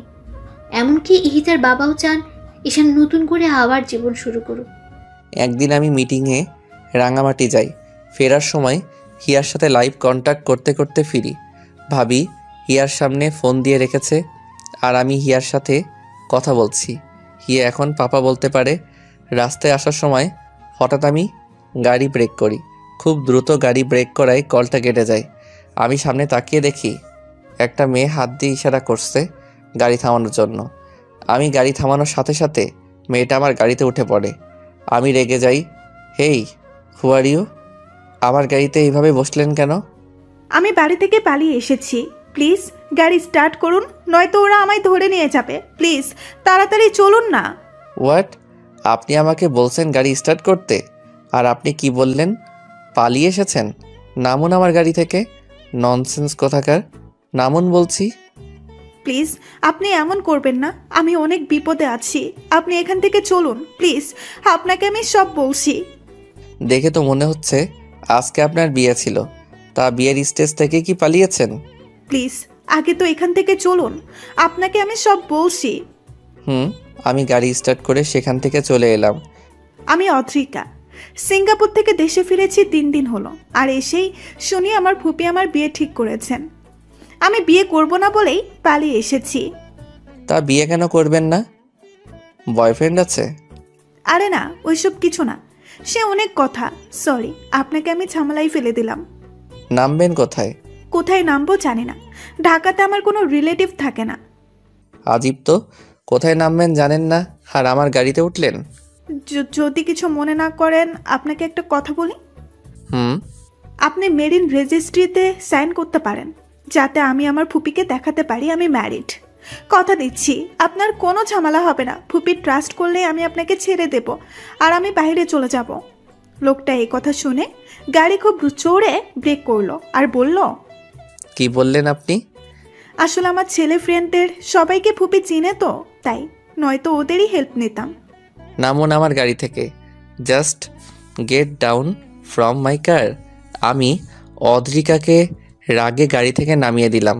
অদ্রিকা অসহায়ের মতো তাকিয়েছিল আমার দিকে, কিন্তু আমি এতটাই রেগে গেছি বিয়ের কথা শুনে, যা বলার বাইরে। তাই আমি অদ্রিকাকে একা ফেলেই চলে গেলাম। কিছু দূর যাওয়ার পর ভাবি ফোন দেয়। ফোন রিসিভ করে, বলো বৌমনি। আর কতক্ষণ লাগবে আসতে? হিয়া কাঁদছে কিন্তু। ঘন্টাখানেক লাগবে বৌমনি। মেজাজ এত চওড়া কেন? এমনি। বলো কেন? এরপর আমি ভাবিকে সব বললাম। এসব শুনে ভাবি রেগে গেল আমার উপর। কাজটা তুমি ঠিক করলে না ঈশান। ভুল কি করেছি বৌমনি? ওই মেয়ের সাহস হয় কি করে আমার ইহিতার জায়গা চাওয়ার? মেয়েটা নিশ্চয়ই কোনো বিপদে পড়েছে তাই এমন করে বলেছে। তুমি যাও ওকে ফিরিয়ে নিয়ে আসো, আর সেটা আমি বলছি ঈশান। কিন্তু বৌমনি। কোনো কিন্তু না ঈশান, আদ্রিকাকে নিয়ে বাসায় ঢুকবে। ফোন রাখছি আমি। আমি এইবার কন্ট্রোলের বাইরে চলে গেলাম। রাগে গাড়ি ঘোরালাম আর গাড়ির স্পিড 85 কিলোমিটার পার আওয়ার করলাম। আমি যেখানে অদ্রিকাকে নামিয়ে দিয়েছিলাম সেখানে অদ্রিকা বসেছিল। ও কোনো ফোন আনেনি যে কাউকে ফোন করবে, আর কাকেই বা করবে ফোন। এসব ভেবে ভেবে অদ্রিকা পাগল হয়ে যাচ্ছে। আচমকাই আমার গাড়ি অদ্রিকার সামনে থামলো। অদ্রিকা আমাকে বলল, আপনি গাড়িতে বসেন অ্যান্ড ফার্স্ট, আমায় তাড়াতাড়ি বাসায় যেতে হবে। কিন্তু জাস্ট শাট আপ, যা বলেছি করুন। এরপর অদ্রিকা গাড়িতে বসলো। আমি অদ্রিকাকে পেছনে বসতে বললাম। অদ্রিকা চুপচাপ বসে আছে। প্রায় 2.25 ঘন্টা পর আমি বাসায় আসলাম। আমার বাসা দেখে অদ্রিকা অবাক হলো। এত সুন্দর আর এত বড় বাসা। আমি আগে আগে চলে গেলাম আর অদ্রিকা পিছু পিছু আসলো। ভাবি ড্রয়িং রুমে বসে হীরার সাথে খেলছিল, সাথে সিমি ছিল। আমি এসে আগে হিয়াকে কোলে নিয়ে চুমু খেলাম। ভাবি অদ্রিকাকে জিজ্ঞেস করলো, Adrika, am I right? Adrika ভ্যাবাচিকা খেয়ে গেল আমার কথা শুনে। জি, কিন্তু আপনি জানলেন কিভাবে? ঈশান ফোনে বলেছে। ও, আসলে আমি জানতাম না উনি বিবাহিত আর আপনার মতো কিউট একটা ওয়াইফ আছে। ওনার আর এই মায়াপুরীটা আছে। সরি, আমার ভুলের জন্য। তুমি কি বললে? ঈশান আমার ভাই হয়, আমার দেবরও। এই মেয়ের মাথায় প্রবলেম আছে বৌমনি, সেইটা তোমায় আগেই বলেছিলাম। তোমার জন্যই এই উটকো ঝামেলাকে আনতে হলো আমার। সরি, আমি বুঝিনি আসলেই। It's okay. তাহলে এই বেবিটা? ঈশানেরই মেয়ে। ও, বাবুর আম্মু কোথায়? আমার এই কথা শুনে ঈশান রেগে গেল আর বলল, গেস্ট হয়ে এসেছেন, সেই মতোই থাকবেন, বেশি কথা একদম বলবেন না। ওর কথা কিছু মনে করো না, ওর জীবনের রঙিন সময় হারিয়ে গেছে একটা আকস্মিক দুর্ঘটনায়। মানে? এরপর তিন্নি ভাবি আমাকে সব বলল। আমি কেঁদে দিলাম, সাথে সিমি আর ভাবি কাছে। এত বড় একটা ঘটনা ঘটে গেছে ওনার সাথে। এই মায়াপুরীটা কিভাবে আছে মায়ের আদর ছাড়া? ঈশানের ভালোবাসায় মেয়েকে চোখের আড়াল করে না ঈশান। হয়তো ঈশান মুখে কিছু বলে না, কিন্তু ওর নিঃশ্বাস আর প্রশ্বাস জুড়েই হিতা আছে। সকালে যখন মামুনিকে আনতে যাই তখন বুঝি কত রাত ঘুমায় না ঈশান, কিন্তু কেউ কিছু বলতে পারি না আমরা। ও কষ্ট পাবে বলে। এখন নিশ্চয়ই ঈশান কাঁদছে। আমি বুঝতে পারিনি। যাও তুমি ফ্রেশ হয়ে আসো। সিমি, ওকে গেস্ট রুমে নিয়ে যাও। আলমারিতে নতুন কাপড় রাখা আছে, যেটা ইচ্ছে পরে নিও। আচ্ছা। অদ্রিকা ফ্রেশ হয়ে ভাবির কাছে যায়। ভাবি লাঞ্চ সার্ভ করছিল। আমি এখনও নিচে নামিনি। হিয়াকে ঘুম পাড়িয়ে দিয়ে নিচে খেতে আসলাম। অদ্রিকা একটু দূরে দাঁড়িয়েছিল। আমার চোখ মুখ ফোলা আর চোখ লাল হয়ে আছে, সেইটা অদ্রিকা আর ভাবি দুইজনই খেয়াল করলো। অদ্রিকা নিজেকে দোষ দিচ্ছে এসবের জন্য। মা, পাপা, ভাইয়া কেউ বাসায় নেই, সবাই রাতে আসবে। আমি খুব দ্রুত কোনো রকম খেয়ে উঠে নিজের ঘরে চলে গেলাম। ভাবিও আর কিছু জিজ্ঞেস করলো না। লাঞ্চ শেষ করে ভাবি আর অদ্রিকা একসাথে বসলো। ভাবি অদ্রিকার প্রবলেম সম্পর্কে জানতে চাইলে অদ্রিকা সব বলল। ঘটনাটা ছিল, অদ্রিকার বাবা মা মারা যাওয়ার আগে অদ্রিতাকে সব সম্পত্তি দিয়ে যান, কিন্তু অদ্রিকার ফুপি সেই সম্পত্তি পাওয়ার জন্য ফালতু একটা বেকার ছেলের সাথে অদ্রিকার বিয়ে দিতে চায়, কিন্তু অদ্রিকা সেখান থেকে পালিয়ে আসে। অদ্রিকা সবেমাত্র পড়াশোনা শেষ করে দেশে ফিরেছে, আর এর মাঝেই সে তার ফুপির আসল রূপ দেখতে পায়। এসব বলতে বলতে অদ্রিকা একটা দীর্ঘ নিঃশ্বাস ফেলল। এর মাঝে অদ্রিকা একবারও আমার বেডরুমে যায়নি। অদ্রিকা আসার পর ভাবি একজন সঙ্গী পেয়েছে, কিন্তু অদ্রিকার নিজেকে ঝামেলা মনে হচ্ছে। হঠাৎ করে অদ্রিকা নিজের অজান্তে আমাকে কষ্ট দিয়ে ফেলল। এসব ভেবে অদ্রিকার মন ভীষণ খারাপ। রাত পর্যন্ত আমি নিচে নামলো না। ভাবিও 3 বার গিয়ে হিয়াকে দেখে এসেছে, কিন্তু অদ্রিকা আসেনি একবারও আমার ঘরে। রাতে সবাই একসাথে ডিনার করলাম। রাতে যখন সবাই খেতে বসলো তখন সবাই ভাবিকে জিজ্ঞেস করছিল, এই মেয়েটা কে? এরপর ভাবি অদ্রিকার সব কথা বলল সবাইকে। আমি চুপচাপ খাচ্ছি, আর হিয়া সিমির কোলে। অদ্রিকাকে দেখে হিয়া অদ্রিকার কোলে আসতে চাইছে। অদ্রিকাও ছটফট করছে হিয়াকে কোলে নেওয়ার জন্য। এরপর অদ্রিকা খাওয়া শেষ না করেই হিয়াকে কোলে নিল। হিয়াকে কোলে নেওয়ার পর হিয়া অদ্রিকার চুল ধরে হেসে দেয়। অদ্রিকা হিয়াকে চুমু দিল। এরপর হিয়াকে কোলে নিয়ে খাওয়া শেষ করলো অদ্রিকা। সবাই হিয়ার দিকে তাকিয়েছিল। কতটা খুশি হয়েছে হিয়া অদ্রিকাকে পেয়ে। আমি খাওয়া শেষ করেই হিয়াকে নিয়ে উপরে চলে গেলাম। হিয়া তখন কেঁদে দিল, কিন্তু আমি হিয়াকে থামাতে থামাতে উপরে উঠে গেলাম। অদ্রিকার মন খারাপ হয়ে গেল আমার এমন ব্যবহারে। অদ্রিকাকে তখন ভাবি বলল, কিছু মনে করো না। না বৌমনি। রাতে আমি গেস্ট রুমে ঘুমিয়ে পড়লাম। খাওয়া দাওয়া শেষ করে ইতিহার বাবা, ইহানের মা, ঈশানের পাপা, ভাবি আর ভাইয়াকে ডাকলো। মেয়েটা তো ভালোই বৌমা। হ্যাঁ মা, অনেক হাসি খুশি একটা মেয়ে। দেখতেও অনেক সুন্দরী, আর হায়ার এডুকেশনও। হ্যাঁ আঙ্কেল, আসলে আপনারা যদি অনুমতি দেন তাহলে আমি একটা কথা বলবো। বলো। আজকে হিয়া আদ্রিকার কোলে অনেক খুশি ছিল। মনে হলো আদ্রিকাকে ও আগে থেকেই চেনে, আর ঈশানের সারাটা জীবন পড়ে আছে। তাই আমি চাইছি যদি আদ্রিকা রাজি থাকে তাহলে ঈশানের সাথে আদ্রিকার বিয়ে দিলে কেমন হয়? বৌমা, আমরাও এই কথাটাই ভাবছিলাম, ছেলেটার কত একা থাকবে, ওর তো একটা চাওয়া পাওয়া আছে, আর ওর মন থেকে ইহিতার স্মৃতি মুছার জন্য একটা ওয়ে দরকার, আর এইটা হচ্ছে অদ্রিকার মতো ভালো আর রুচিশীল একটা মেয়ের সঙ্গ। হ্যাঁ বেয়াই, আপনি ঠিক কথাই বলেছেন। কিন্তু পাপা, ঈশান তো রাজি হবে না, আর ও চাইবে না আবার বিয়ে করতে। জানি আইমান, কিন্তু ওকে তো রাজি করাতে হবে, নয়তো এই ছোট মেয়েটা তো মায়ের আদর থেকে সারা জীবন বঞ্চিত হবে। ঈশানকে বলে দেখবো আমরা কালকে সন্ধ্যায়, বলবো যখন ও বাসায় আসবে। পাপা, আমিও একটু খোঁজ নিই অদ্রিকার, কালকের মধ্যে খোঁজ নিচ্ছি আমি। সেইটাই ভালো। আমি হিয়াকে ঘুম পাড়িয়ে বারান্দায় দাঁড়িয়ে আছি। আমার কিছুতেই ঘুম আসছে না। এই বারান্দায় দাঁড়িয়ে কত মজা করেছে আমি আর ইহিতা, সেসব ভেবেই কাঁদছি। বারবার মনে হয় এই বুঝি ইহিতা ফিরে আসবে আর বলবে আমি এসে গেছি। তো আর কত কাঁদবে। তার 8 মাসের ছোট্ট মেয়েটা মাত্র 7 দিনে পেয়েছে মায়ের আদর। আরও একটা নির্ঘুম রাতের সমাপ্তি হলো আমার। সকালে রেডি হয়ে টেবিলে আসলাম ব্রেকফাস্ট করার জন্য। ওয়ালেটের ঘড়ি নিয়েছো ঈশান? নিশ্চয়ই নাওনি। সরি বৌমনি, ভুলে গেছি, আমি নিয়ে আসছি। দাঁড়াও, তোমায় যেতে হবে না, আমি নিয়ে আসছি। ফাইল নিয়েছো সব? হ্যাঁ, ভাবি আমার ঘরে গিয়ে সব নিয়ে আসলো। হিয়া অদ্রিকার সাথে সোফায় বসে খেলছে। আমি হিয়াকে দেখছি, হিয়া কতটা খুশি। আমি নাস্তা করে হিয়াকে আদর করে চলে গেলাম। হিয়াকে নিয়ে খেলতে খেলতে অদ্রিকা আমার ঘরে গেল। দেয়ালে শুধুই ইতিহার ছবি আর হিয়ার ছবি। ইতিহার ব্যবহার করা পারফিউমটাও দেখতে পেলাম। অনেক সুন্দর ঈশানের রুমটা, কিন্তু সব জায়গাতেই শোকের অনেক বড় একটা ছাপ। আমি চলে আসলাম ঈশানের রুম থেকে। আমার জামা কাপড় গুছাচ্ছি হিয়াকে সিমের কোলে দিয়ে। আমি চলে যাব, কারণ আমি চাই না ঈশান আবার কষ্ট পাক আমার জন্য। তিন্নি ভাবি আমাকে খুঁজতে যখন গেস্ট রুমে আসলো, তখন দেখলো আমি রেডি হচ্ছি। কি ব্যাপার, কোথায় যাচ্ছ? আমি অবাক হয়ে আদ্রিকাকে জিজ্ঞেস করলাম। বৌমনি, চলে যাচ্ছি। একটা দিন তো আপনাদের অনেক কষ্ট দিলাম, আর কত। বুঝলাম, তা যাবেন কোথায়? সিঙ্গাপুরেই চলে যাব। ব্যাংকে ক্যাশ যা আছে সেইগুলো নিয়ে। ফুপি তো ভেঙেই ফেলেছে সব, আর আপনাদেরকেই বা কতদিন কষ্ট দিব এভাবে আগাছা হয়ে থেকে। যদি পার্মানেন্ট করে রাখি তো? মানে? হিয়ার সবচেয়ে ভালো আম্মু হয়ে দেখাবা, পারবা না? তার মানে? তুমি যদি রাজি থাকো তাহলে আমার ভাইয়ের বউ বানাবো তোমাকে। ঈশানের দায়িত্ব আর মামুনির দায়িত্ব সব নিজের হাতে সামলাতে হবে। আমি ফ্রেশ হয়ে এসে দেখি অদ্রিকা খাটে বসে ঝিমাচ্ছে। আমি শুধু তাকিয়েই রইলাম অদ্রিকা কী করে এটা দেখার আশায়। আমি টাওয়েল সোফার উপর রেখে অদ্রিকার দিকে তাকিয়ে আছি আর হাসছি।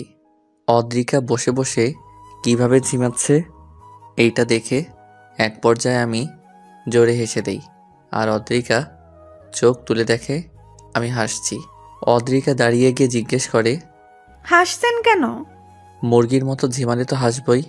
আমি মুরগি? চোখ রাঙান কেন? হাসেন কেন? তর্ক বাদ দিন, ঘুম পেয়েছে, ঘুমিয়ে যাবেন, কথা শেষ। আপনার মতোই তো, যখন যা মন চাই করি নাকি। ঝগড়া করবেন না তো। লাঞ্চে কি খাবেন বলুন? যা রান্না করে বৌমনি সেটাই। আপনি কি খাবেন সেটা বলুন। বিরিয়ানি হলে ভালো হয়। আচ্ছা, করে দিচ্ছি। তাই নাকি? তো কি মনে হয়, পারি না নাকি? না, অনেক পারেন। ইয়েস, হিয়ার পাশে বসুন। আচ্ছা। অদ্রিকা রান্না করতে গেল, আমি হিয়ার পাশে বসে ফোন টিপছিলাম। লাঞ্চে আমি ঈশানকে ডাকলাম, আর ঈশান খেতে এলো। খাওয়া দাওয়া শেষ করে টিভি দেখতে বসলো ঈশান। প্রায় 2 ঘন্টা টিভি দেখিয়ে ঘুমিয়ে পড়লো। সন্ধ্যায় ঘুম থেকে উঠে ঈশান হিয়ার সাথে খেললো। সারাদিন হেসে খেলেই গেল ঈশানের। রাতে ঘুমানোর সময় আমি ঈশানকে বললাম, খাটে শুবেন ঠিক আছে, কিন্তু হিয়ার উপরে হাত তুলে দেন কেন? ব্যথা পায় না? আমি তো বুঝি নাই, বুঝলে তো আর দিতাম না। আমি মাঝে শুচ্ছি। এই না, আমি গেস্ট রুমে চলে যাই, আপনি হিয়াকে নিয়ে এখানে থাকেন। পা কেটে দিব একদম, এখানেই ঘুমাবেন, আর আমি মাঝেই শুব। একবার না বলেছি না? অদ্রিকা আর কোনো তর্ক না করে লাইট অফ করে আমার পাশে শুয়ে পড়ল।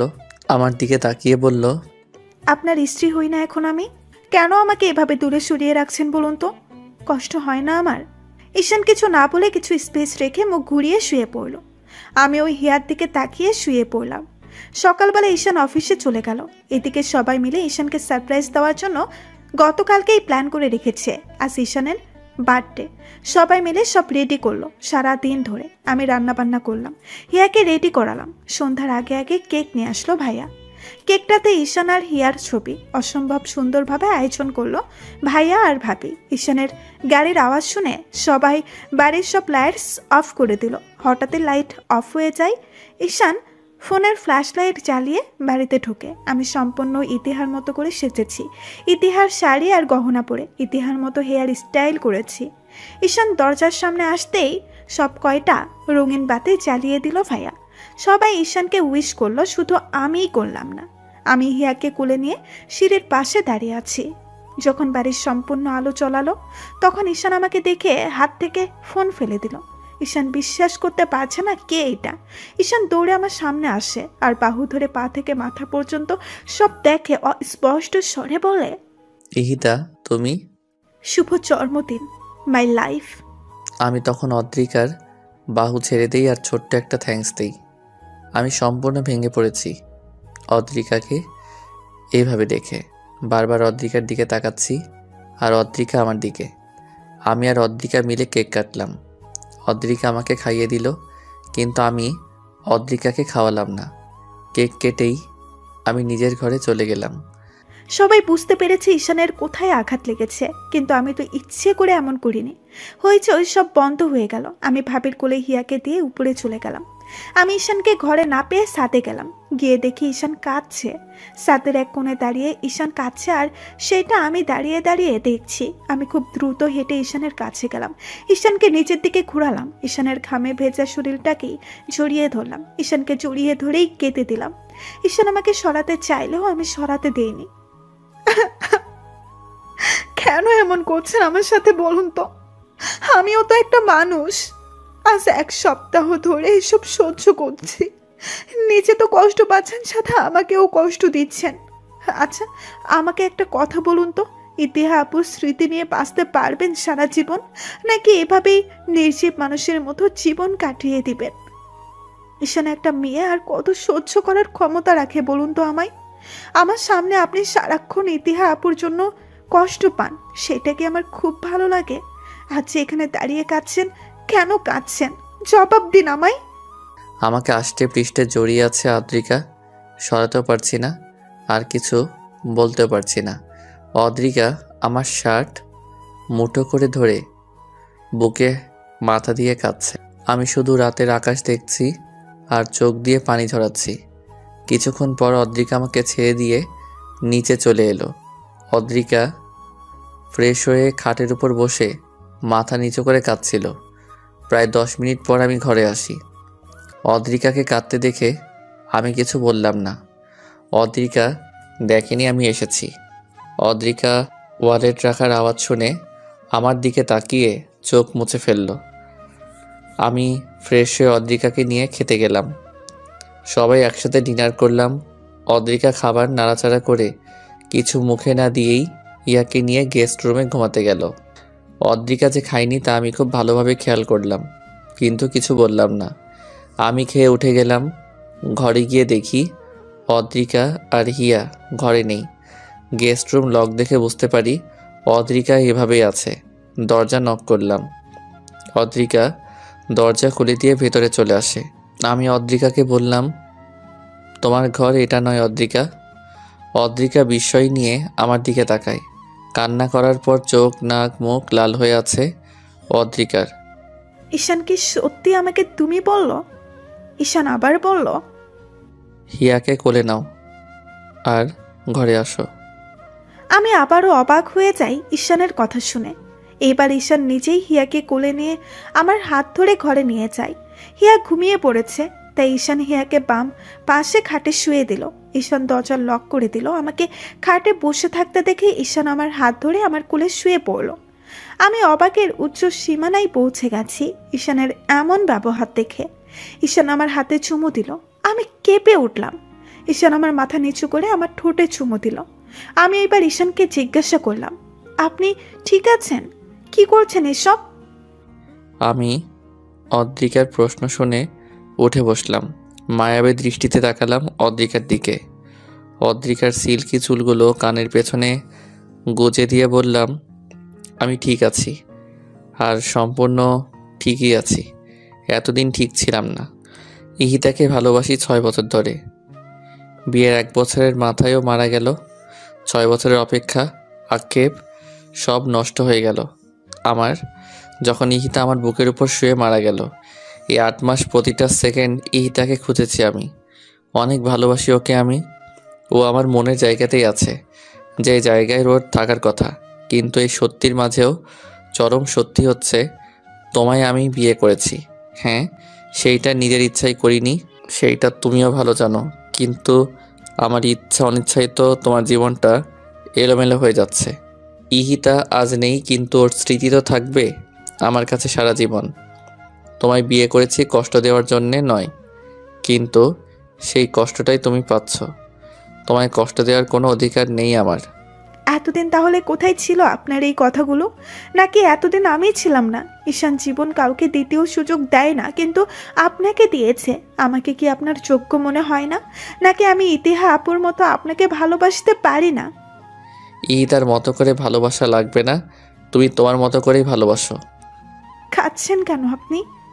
না, এমনি। আমি আপনাকে অনেক কষ্ট দিয়ে ফেললাম, তাই না? না, তুমি আমায় কষ্ট দেওয়ার কে বলো তো? স্রষ্টা চান এমনটাই হোক, তাই হয়েছে। ঈশান, আপনি আপনার মতো থাকুন, আর বিরক্ত করব না আপনাকে। আমি জানি আপনি কতটা ভালোবাসেন ইতিহা আপুকে, যার কারণে এসব আপনি মেনে নিতে পারছেন না। সমস্যা নেই, এইভাবেই থাকবো আমি সারা জীবন। শুধু আপনার সাথে থাকতে দিলেই হবে, আর কিচ্ছু লাগবে না। ঘুম পেয়েছে, ঘুমাবো। অদ্রিকা পিছু হাঁটতে নিলে আমি অদ্রিকাকে এক টানে নিজের কাছে নিয়ে আসি। অদ্রিকার মাথা আমার বুকের সাথে বাড়ি খায়, চুলগুলো খুলে গেছে। আমি অদ্রিকাকে বললাম, ইহিত আমার অতীত, আর তুমি বর্তমান। মানুষ বর্তমানকে নিয়ে বাঁচতে পারে, অতীতকে নিয়ে নয়।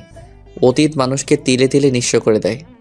আজ আমার ইহিতা যদি থাকতো তোমার বদলে, তাহলে হয়তো ও বলতো, ঈশান তুমি ঠিক করছো না, তোমার সুখ দেখতে চেয়েছিলাম আমি, চোখের পানি নয়।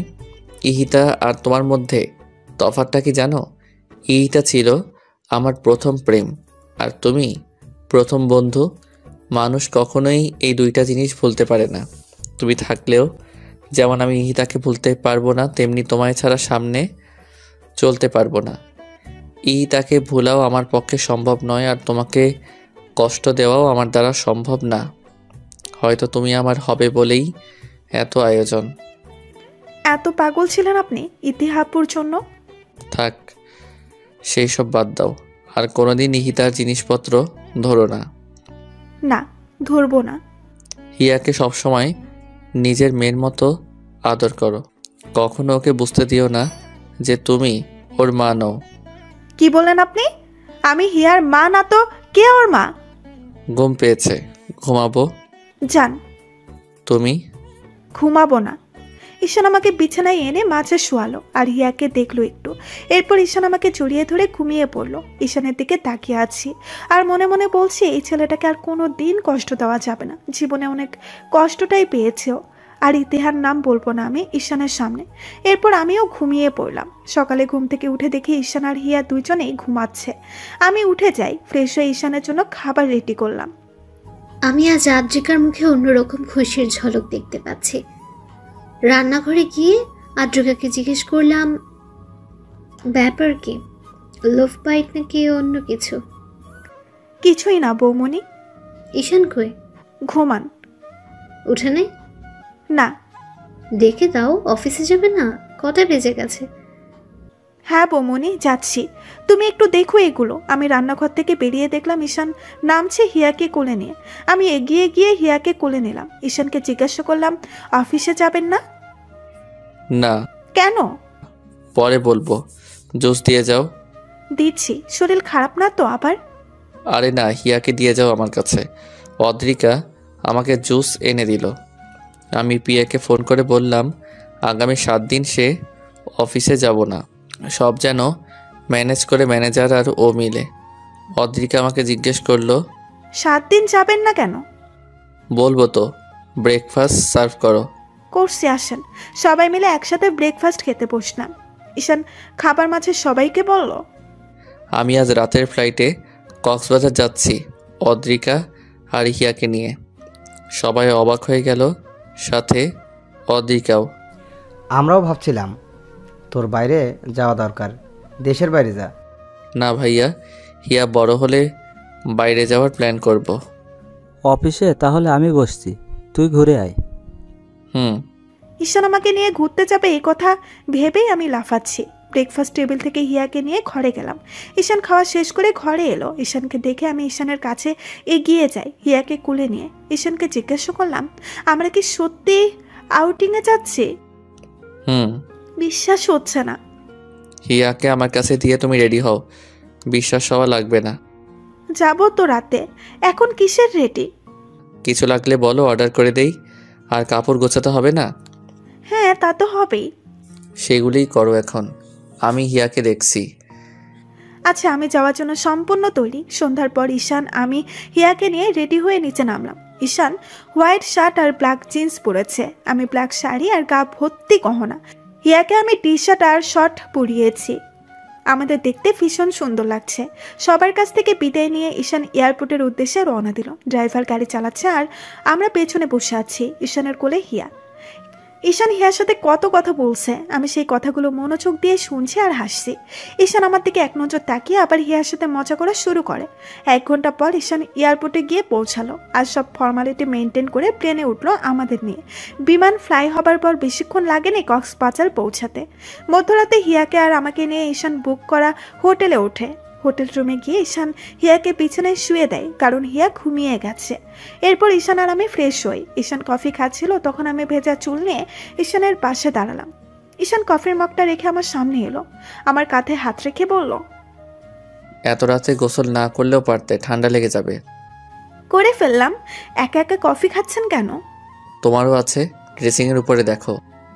নিয়ে আসছি। আমরা দুইজন মিলে কফি খেলাম আর গল্প করলাম অনেক। ঈশান বেশিরভাগই ইতিহার কথা বলেছে, কিন্তু আমার রাগ হয়নি, বরং আরও জানার আগ্রহ বেড়েছে। প্রায় ভোর, তখন আমি আর ঈশান ঘুমাতে চাই। দুইজন একসাথেই শুয়ে পড়লাম। ঈশান আমার হাত ধরে ঘুমিয়ে যায় আর আমি হিয়ার উপরে হাত রেখে শুয়ে পড়ি। সকালে ঘুম থেকে জেগে দেখি অদ্রিকা এখনো ওঠেনি। আমি এক দৃষ্টিতে তাকিয়ে আছি অদ্রিকার দিকে। অদ্রিকা আড়মোড়া ভেঙে জেগে দেখে আমি হাতের উপর মাথা দিয়ে অদ্রিকার দিকে তাকিয়ে আছি। আমি তো খেয়াল করিনি অদ্রিকা জেগে গেছে। অদ্রিকা আমার নাকের মাথা ধরে খুব জোরে একটা টান দেয় আর উঠে যায়। আমি নাক আঙ্গুলে ধরে বসে থাকি। অদ্রিকা ফ্রেশ হয়ে এসে দেখে আমি ওইভাবেই নাক ধরে বসে আছি। অদ্রিকা আমার সামনে যাওয়ার সাথে সাথেই আমি অদ্রিকাকে টান দিয়ে বিছানায় ফেলে দেই আর অদ্রিকার হাত চেপে ধরি। অদ্রিকা হতভম্ব হয়ে যায়। আমি অদ্রিকার নাকের উপর নাক রেখে বললাম, আমার নাক ধরে টান দিয়েছ, এর শাস্তি কি হতে পারে জানো? যাই হোক, আমি নিতে প্রস্তুত। রাতে দিব, এখন নয়।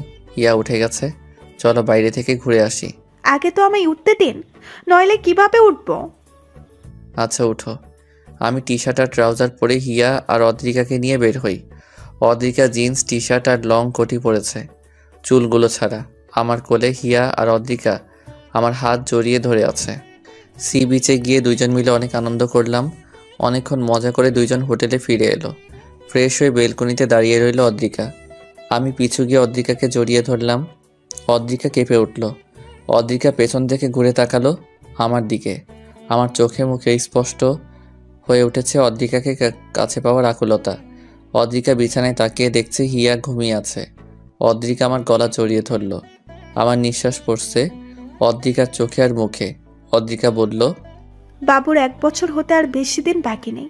আমি চাই হিয়ার জন্মদিন ধুমধাম করে উদযাপন করা হোক, আর ইতিহা আপুর মৃত্যুবার্ষিকী গ্রামে করব, এখানে নয়। আমিও তাই ভাবছিলাম।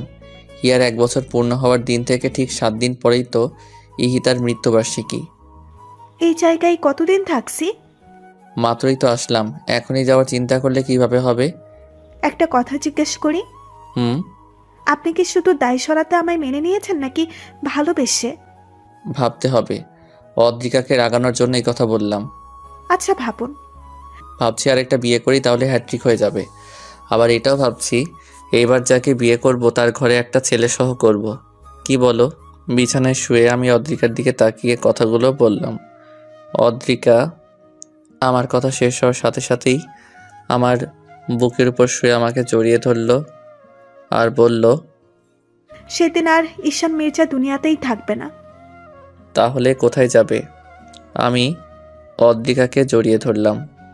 ওপারে আর সাথে অদ্রিকা আর হিয়া। থাপ্পড় মারবো আবার এই কথা বললে। প্রথম ভালোবাসা ধরে রাখতে পারিনি, বাঁধন ছিঁড়ে বেরিয়ে গেছে। শেষ ভালোবাসা আর হারাতে চাই না। ইতিহা আপু, যেই বাঁধন ছিঁড়ে গেছে সেই বাঁধন তো একদিন আমাকেও ছিঁড়তে হবে। অদ্রিকা চুপ। আমিও পরম শান্তিতে ঈশানকে জড়িয়ে ধরলাম। দুজনে হারিয়ে গেলাম ভালোবাসার মায়ার জগতে। আদ্রিকা, ঈশান আর হিয়া 8 দিন কক্সবাজার অনেক আনন্দে কাটিয়েছে। বাসায় ফেরার পর আদ্রিকা আর ঈশানের মধ্যে প্রাপ্তি আর তৃপ্তির একটা সুখ অনুভব করলাম। দুজনকে সুখে দেখে নিজের অজান্তে হেসে দিই আর ওদের জন্য দোয়া করি। এরপর থেকে তার বাবা আদ্রিকাকে নিজের মেয়ে বলে ডাকেন। আইমান আদ্রিকার ফুপ্পির কাছ থেকে আদ্রিকার সমস্ত সম্পত্তির উইল এনে দিয়েছে আদ্রিকাকে। আদ্রিকা সেদিনই সব সম্পত্তি হিয়ার নামে উইল করে দেয় আর পেপার আইমানের কাছে রেখে দেয়। অনেকদিন পর মির্জা পরিবারে আবারও আলো জ্বালালো আদ্রিকা। সবার মুখে এখন একটা তৃপ্তির হাসি। সারা বাড়ি মাথায় করে রাখে আমি, আদ্রিকা আর হিয়া মিলে। 2 মা 1 মেয়ের পিছু ছুটে আর চেঁচামেচি করি। ঈশান আস্তে আস্তে ইহিতার মায়া কাটাতে পারছে, কিন্তু কোনোদিন সে ইহিতাকে ভুলবে না। আজও ইহিতাকে মনে করে রাত জাগে ঈশান, চোখের পানি ফেলে। আদ্রিকা বিছানায় শুয়ে শুয়ে তখন কাঁদে আর ঈশানকে দেখে। সে ঈশানকে বাধা দেয় না। হিয়াও আস্তে আস্তে বড় হচ্ছে। আদ্রিকার অস্তিত্ব জুড়ে শুধু ঈশান আর হিয়া। 6 বছর পর। ওই, আমাকে সুন্দর লাগছে তো, নাকি বুড়ি হয়ে গেছি? অদ্রিকা, এটা কি বললা? তুমি এত তাড়াতাড়ি বুড়ি হয়ে যাবা? তুমি এখনো আগের মতো স্মার্ট আছো, আর আমি আনস্মার্ট হয়ে যাচ্ছি দিন দিন। ও মাম্মাম, কাম অন, আর কত বলবাই কথা? আমার ফ্রেন্ডসের মাম্মিরা বলে আদ্রিকা মির্জা অনেক কিউট আর অনেক সুন্দর। আর আজ যখন তোমায় এভাবে সবাই দেখবে তখন কি হবে আমি সেটাই ভাবছি। আচ্ছা মাম্মাম, আমি ডোরেমনের গ্যাজেট দিয়ে ভবিষ্যৎ ঘুরে এসে তোমায় বলছি। হিয়া, তুমি আবারও বেশি কথা বলছো। এত কথা কি তোমার ফ্রেন্ডরা বলে? চলো, আমার ফ্রেন্ডসরা নিচে ওয়েট করছে। মামনি পাপাকে কেমন লাগছে? আমার মাম্মাম আর পাপা বল বেস্ট। তাতে সুন্দর লাগবে না তো কাজে লাগবে। কিন্তু আমি ভাবছি আমি এত কালো হয়ে গেলাম কি করে? আর এক মুহূর্ত এই মেয়েকে এখানে রাখা যাবে না। এত কথা কেমনে বলতে পারে? আমার কোলে আসো, কেক কাটবে, চলো, লেট হয়ে যাচ্ছে। আমার প্রিন্সেসকে অনেক কিউট লাগছে। ড্রেসটা তো মাম্মাম এনে দিয়েছে, তাই মাম্মামের মতোই কিউট লাগছে, বুঝেছো পাপ্পা? কেন, তোমার পাপা কিউট না? বৌমনি, বৌমনি, কিরে, কি হলো? নিচে আয়। বৌমনি, এই পাগল দুটাকে সামলাও প্লিজ, নয়তো আমাকে কোথাও রেখে আসো। কেন আবার কি করেছে ওরা? মামনি, আবার কি করেছো তুমি? আজকেও মাম্মামকে রাগিয়ে দিয়েছো? আমি রাগাতে চাইনি তো বড় আব্বু। মাম্মাম এমনিতেই রেগে যায়, আর বড় আম্মুর হেল্প নেই আমাকে থামানোর জন্য। আমার বুড়িটা দিন দিন পেকে যাচ্ছে। ধ্যাত বড় আব্বু, কি বলো? বুড়ি তো হচ্ছে মাম্মাম। এই কথা বলেই আইমানের কোল থেকে হিয়া নেমে দৌড়ে নানু ভাই আর দাদু ভাইয়ের কাছে চলে যায়। ঈশান সহ সবাই মুখ চেপে হাসছে আর আদ্রিকার মাথায় আগুন। ঈশান হঠাৎ আদ্রিকাকে কোলে তুলে নেয় আর নিচে নিয়ে আসে। আজ হিয়ার 7ম জন্মবার্ষিকী। হিয়ার জন্য আদ্রিকা আর কোনো সন্তান নেয়নি। ঈশান আর হিয়াকে ঘিরেই এখন আদ্রিকার জীবন। ঈশান অফিস থেকে ফেরার পর আদ্রিকা আর হিয়ার মুখ দেখেই সব ভুলে যায়। হিয়া জানে না এই হিতা নামে কেউ তার আসল মা। হিয়া ঈশান আর আদ্রিকাকে সবসময় ওয়ার্ল্ড বেস্ট প্যারেন্টস বলে। আদ্রিকা কেঁদে দেয়, হিয়াকে জড়িয়ে ধরে। তখন কোনো কিছুর অভাব আর অপূর্ণতা নেই ঈশান আর আদ্রিকার সংসারে। তবে ঈশান সবসময় হিতার কবরের পাশে বসে কাঁদে। আদ্রিকা তখন ঈশানকে জড়িয়ে ধরে। এভাবেই আদ্রিকা সবসময় ঈশানকে সাপোর্ট দিয়ে আসছে। ঈশান ওর জীবনে আদ্রিকার ভূমিকা কোনো দিন অস্বীকার করবে না। এখনো ঈশান খোলা রাস্তায় হেডলাইটের আলোতে বসে আদ্রিকাকে নতুন করে যায়, নতুন করে প্রপোজ করে আদ্রিকাকে। তখন আদ্রিকা শাড়ির আঁচল ধরে ঈশানের মায়া ভরা মুখের দিকে তাকিয়ে নিঃশব্দে কেঁদে দেয়। এভাবেই যুগ যুগ ধরে বেঁচে থাকুক ঈশান আর আদ্রিকার অমর আর পবিত্র প্রেম।